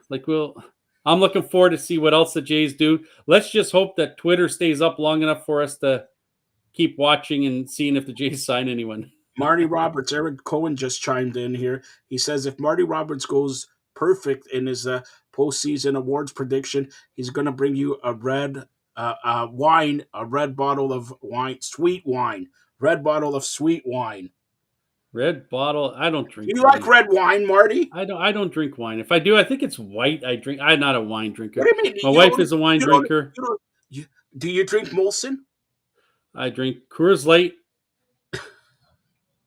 and Let's not talk about this already. All right, let's get to this. Is Maple Leafs Forever Leafs talk. All right, Marty. You started on the baseball, Joseph. I'm just following where you go. I give you credit. You're the ringleader. I follow you. Okay, you're Mr. Perfect. Like Dave Steve's book, Tomorrow Will Be Perfect. Maybe tomorrow you'll be perfect. Maybe. Probably not, though. Yeah, probably not. That's right. At least you know it. All right, the Maple Leafs, you already killed it. You missed the overtime game-winning goal by New Jersey. But can you believe this? New Jersey, 11 straight games. New Jersey, we're not talking about your team, Pittsburgh. We're not talking about Vegas. We're not talking about Colorado. We're talking about the New Jersey Devils.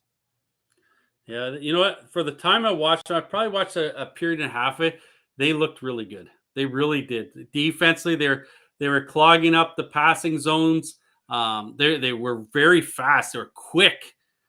Hughes looking really good. Averaging more than a point a game this year. Man, I wouldn't have thought that they would be where they are, but they might be a team that isn't going to fall down here too much, and they're going to stay right up at the top because that team, they're fast, young. They just looked really good again tonight. They didn't take any shifts off. They took the lead, then they lost it, and they came back and they won in overtime. And you know what? It probably could have been a lot worse for the Leafs if Murray didn't make a few big saves. Yeah, he was good. He's been good. Right? He looked good against Pittsburgh. We knew that would probably happen because that's his former team.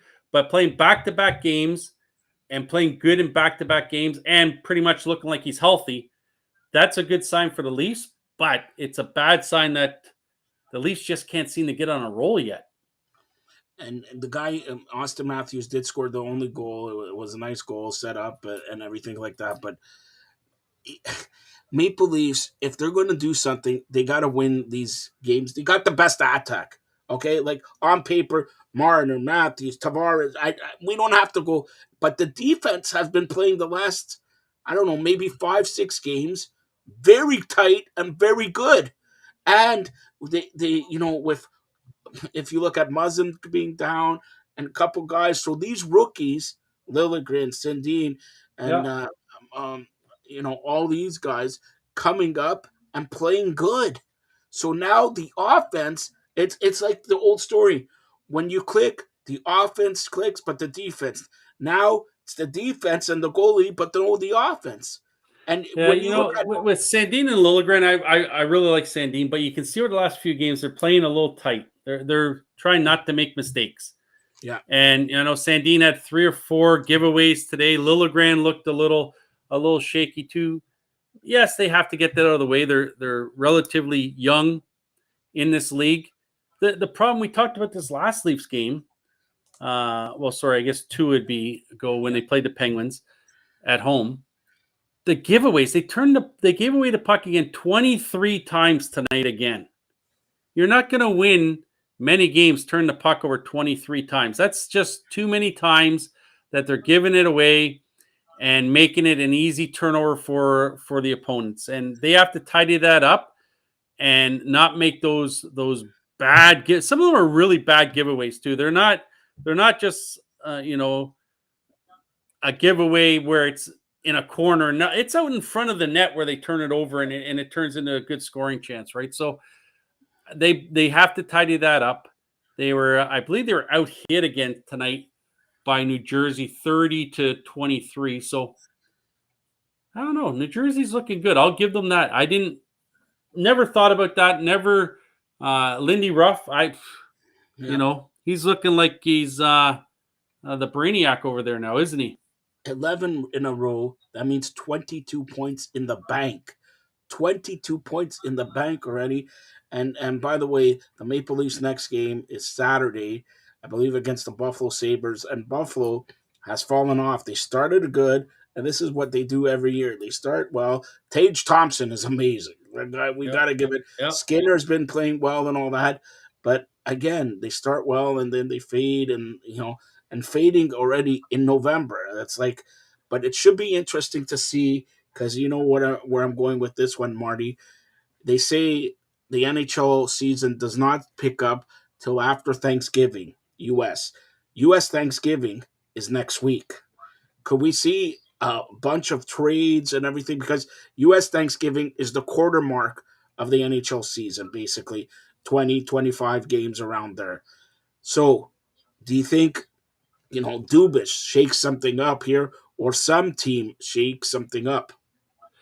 No, I don't know if the trades will happen this early. I really don't, unless there's two teams that just want to get rid of some players that it's just not working out. But I don't see it happening right now. I think it'll be a little close to the trade deadline, maybe even obviously after Christmas type deal. But there's going to be some moves that happen, but it's all going to come down to cap. Some of these guys have cap space now because of guys on the IR. Now, if those guys come off the IR, then they have another cap issue, right? So they have to wait and see. Like Muzzin, Muzzin's probably going to be out for the rest of the year. So they got his 5.6 or 5.7 million there. It sucks with Muzzin. I feel bad. He probably should have truthfully not played last year. Well, maybe this year he would have been a little bit better off. But it's those are injuries that, once you're done playing, you want to be able to walk around still and do stuff. If you can't, was it worth it? I don't know if it was. Well, interesting thing about Muzzin, and I'll tell you this. I was speaking to a Maple Leaf player today, and he said Jake Muzzin is actually like the captain of the Maple Leafs. He was around practice. He's not traveling with the team, but he's a presence in that locker room. So just a side note, I know Tavares wears the C, but really, from what this player told me, Jake Muzzin is like the unofficial captain of the Maple Leafs, and hopefully a speedy recovery to Jake Muzzin. Now, another thing, I don't know if you saw it today, the Dallas Stars goalie, all right, was stretchered off the ice today.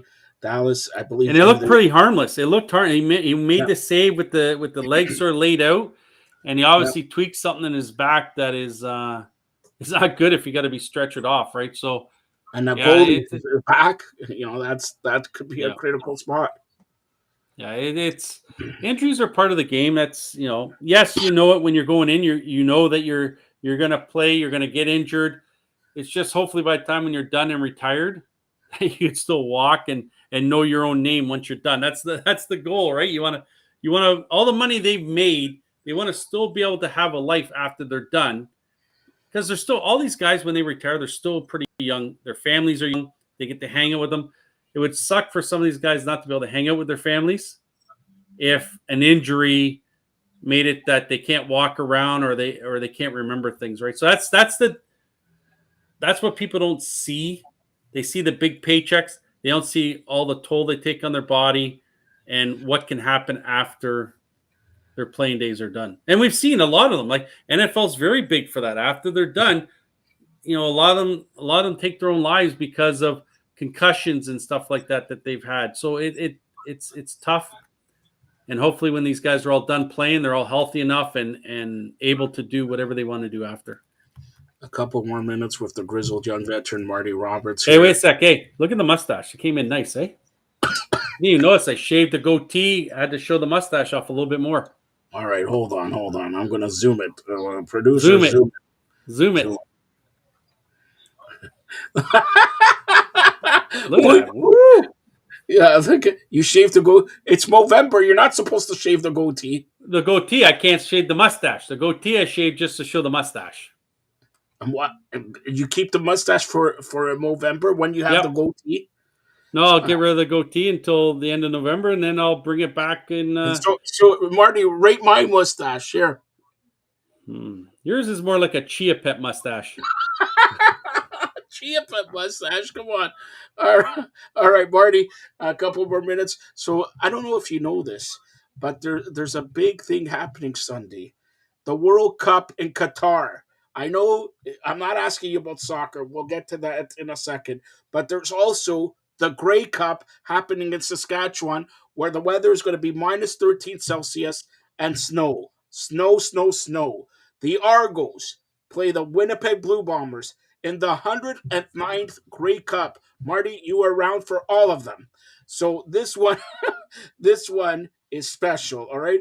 The Argos. Now, if the Argos pull up the upset, are you going to be part of the 12 people that are going to be in the parade? The parade. You know what? That's the one thing about the Grey Cup. It's always played at a time of year that a blizzard could happen. It's freezing cold out there. I think that's what makes the CFL so exciting for their Grey Cups. Like the Super Bowls, you very rarely see them out of a warm climate and not in a dome. Like, could you imagine if it was Buffalo they were playing in February and there was 6 feet of snow? Yeah, they'll move the game to Detroit in a dome.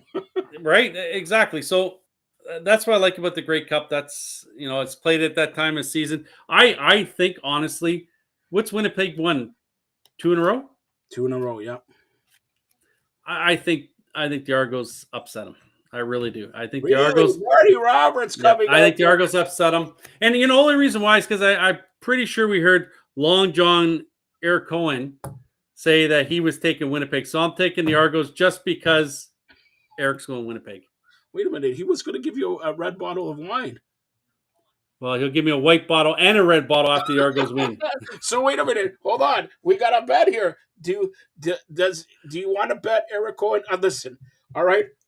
I'll speak for Eric Cohen. I know this guy has all bottles of wines. He goes there and he's a connoisseur of wine collecting it for $20. All right. I'll bet. I'll put it up there.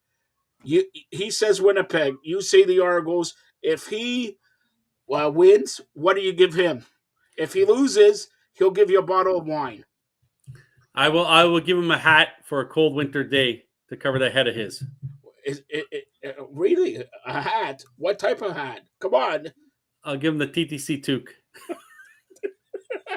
The TTC toque. And how famous is that? It's Do you famous have when I wear it around there or what? When I wear it, it's famous. All right. So that's Sunday. You're picking the Argos over Winnipeg in the 109th Grey Cup. Marty Roberts, do I even ask you who you're picking for the World Cup? Wow, I was seriously, honestly thinking, as much as I don't watch soccer, I think Team Canada's plus 300 to win it all. You're not going to bet Canada. I was thinking, well, United States is 150. I'm like, you know what? Maybe Canada somehow sneaks something out here and gives me a shot, and it at least gives me a reason to watch the World Cup. Listen, I'm going to tell you what's going to happen with Team Canada. I will tell you right now, I will not be up at 5 in the morning to watch any of the games. No, Team Canada don't play at 5 in the morning. But I will leave that to my good friend Carm. I'm going to tell you what's going to happen. 1986, the only other time that Team Canada qualified for the World Cup, the games were in Mexico. They did not score a goal. They did not win. Not only, I'll bet Alexis. I'll bet Patricia. I'll bet Marty Roberts. I'll bet Eric Cohen's Long Johns. By the way, those Long Johns, really good. Eric Cohen's always telling me he models them for hopefully the lights are off when he's modeling it. That's it. All right. Not only will Canada score a goal this World Cup, they will win a match. They will win a match. They will win a match. They will win a match. And like I said, I'll bet Patricia. I'll bet Alexis. I'll bet Marty Roberts. I'll bet whatever. Now, I'm going to talk to the coach first before I make any decisions on who I'm going to bet. Carmen could tell me who is my lock. This is going to be, I'm telling you, you want to find out? Marty Roberts tomorrow. I know you don't watch it, but this is a must-watch TV. Nobody, no independent company has this. The Soccer Show World Cup 2022 Qatar Preview with myself, Giancarlo Lino, the Hall of Famer John Freeman Nelson, the coach Carmen Asako, media icon from Telo Latino Alf de Blasis, and a Team Canada soccer player who's going to play in the World Cup. I won't tell you who it is yet, but tune in 11:30 tomorrow. Must see TV. Marty, what do you say? Of course, it's must-see TV. I watch it for about 30 seconds all the time just to see the smiling faces on there, to see if Carm's sitting in a black room when he's talking. I watch it for a little bit. Then I shut it off. All right. Well, you're going to watch it. But you're right. Top of the drawer stuff with the soccer show on Fridays. All right. And also, Marty, if you don't know, now you know. There's more? Friday, yes, tomorrow, not only the soccer show, but we have Femme Fridays. Femme Fridays are back tomorrow afternoon. The ladies of the Fired Up Network Female Empowerment Movement have their say 2 hours of original programming. Wait, we're not over. We're not finished yet. Saturday, we're going to do probably a pre and post game of the Maple Leafs Buffalo Sabres if it's not stowed in. All right. And then Sunday, you saw him, the Ultimate Fantasy Football Show, special start time, 10 a.m. Marty, free pizza. And I didn't get my free pizza. I'm very disappointed. Did you even qualify? I thought I qualified. Wait a minute. Oh, we have another question. Who's this? Alexis wants to know pineapple on pizza. You know, I used to like pineapple on pizza. I really did. What do you mean Then you used to? I used to. I don't know why. I just don't like pineapple on my pizza anymore. Eric Cole wants to know wine on pizza. He doesn't eat the pizza. He just drinks it off. He squishes it and drinks it. So, special start time for the Ultimate Football Fantasy Football Show with Andy McNamara, 10 a.m. And then later on in the night, day one post-game coverage of the World Cup. Then on Monday, we're going to do midday update with Anthony Kay, and then day two coverage of the World Cup. Every day after the games, all games are played, we're going to have coverage of the World Cup here on the Fired Up Network. Marty, any last comments? Yeah, I feel bad for Anthony that he still is a Chicago Bears fan. My Washington football team, victorious. I remember I heard you on here, Joe. Don't think I didn't hear you think that, Philadelphia is going to beat the daylights out of. I heard you say that. I heard you say that. Wasn't me. They're going to lose to Indianapolis to fall. I heard you say that. Hold on. To be fair, this is what happened. I did say it because I was listening to that Long John wearing, wine drinking, beer guzzling, Eric Cohen. All right. Notice Eric's losing more hair. All right. That's all I'm saying. I listened to him. He influenced me. That will never happen again. It was a bad influence. Like the amount of money you could have made on that Washington. Did you win. Did you make it? Did you? You know what? I lost my money on the Chicago Bears. So I was looking so good, and then I'm like, what the heck just happened here? Marty, since I'm giving shout-outs to everybody, do you have any shout-outs to give? I've given all my Anthony, Carm, Eric. I'm giving out shout-outs all over the place. Yeah, but somebody not on the network that maybe was on the network that's not on the network, No.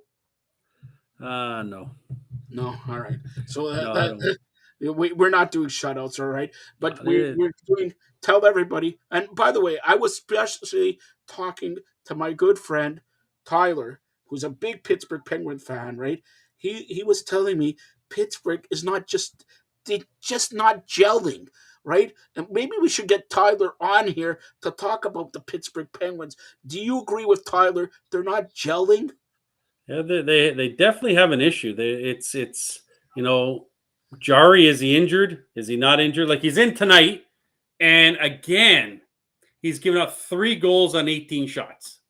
You're not going to win when your goalie is not playing good. Like I've told you, I think Crosby might be a little hurt, but then he goes tonight and he has 2 goals and an assist. So they're up 4-3. They jump out always early, and then they just some reason or another, teams come back and they beat them. So Jari, I think, is a big issue. If he's not playing the way he was last year, this could be a long season for the Penguins. And then, like you're saying, trades. Do they look to trade for a goalie then at trade deadline? I don't know if they do or not. But is there any good goalie out there? Right, Do that's they the make thing. that worry? And if anyone has a good goalie, do they want to trade him? Probably not, because that's where it has to start, is in net, right? So, like, I don't know. Like, it's something has to happen in Pittsburgh. They got to get in a roll. You can't ever say a Pittsburgh team is done when they have still Crosby, Malkin, Letang in their lineup, right? With Gensel, Rust has looked pretty shaky. Zucker's still, Zucker's doing all right. I've mentioned before. I think he could be a guy that's traded at trade deadline time. But the kid might be right. They're not gelling. They're not looking as a cohesive lineup. So we'll see.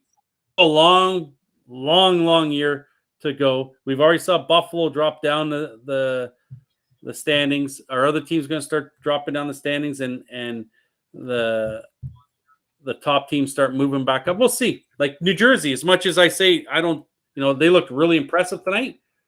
What happened? Like once they do go in a little bit of a slump, can they find their way out of it? So we'll see. All right, Marty. So last comment here. Eric Cohen wants to know, what do you want for Christmas? Boy, oh boy. Yeah, he wants to. I want him to give me some of those Blue Jay tickets he gets every year. All right. So here it is. He says Winnipeg. If Winnipeg loses, he'll get you a red sweet wine, and a pair of Blue Jay tickets. Can he get me some Taylor Swift tickets? Marty, I was going to tell you, I got some. Did you see what happened there? People were in the queue. Like my wife was in the queue for 7 hours. For 7 hours? It went down. She had to go back into the queue. And when she got in, there was, I think, a ticket in Detroit for like $800 she could get.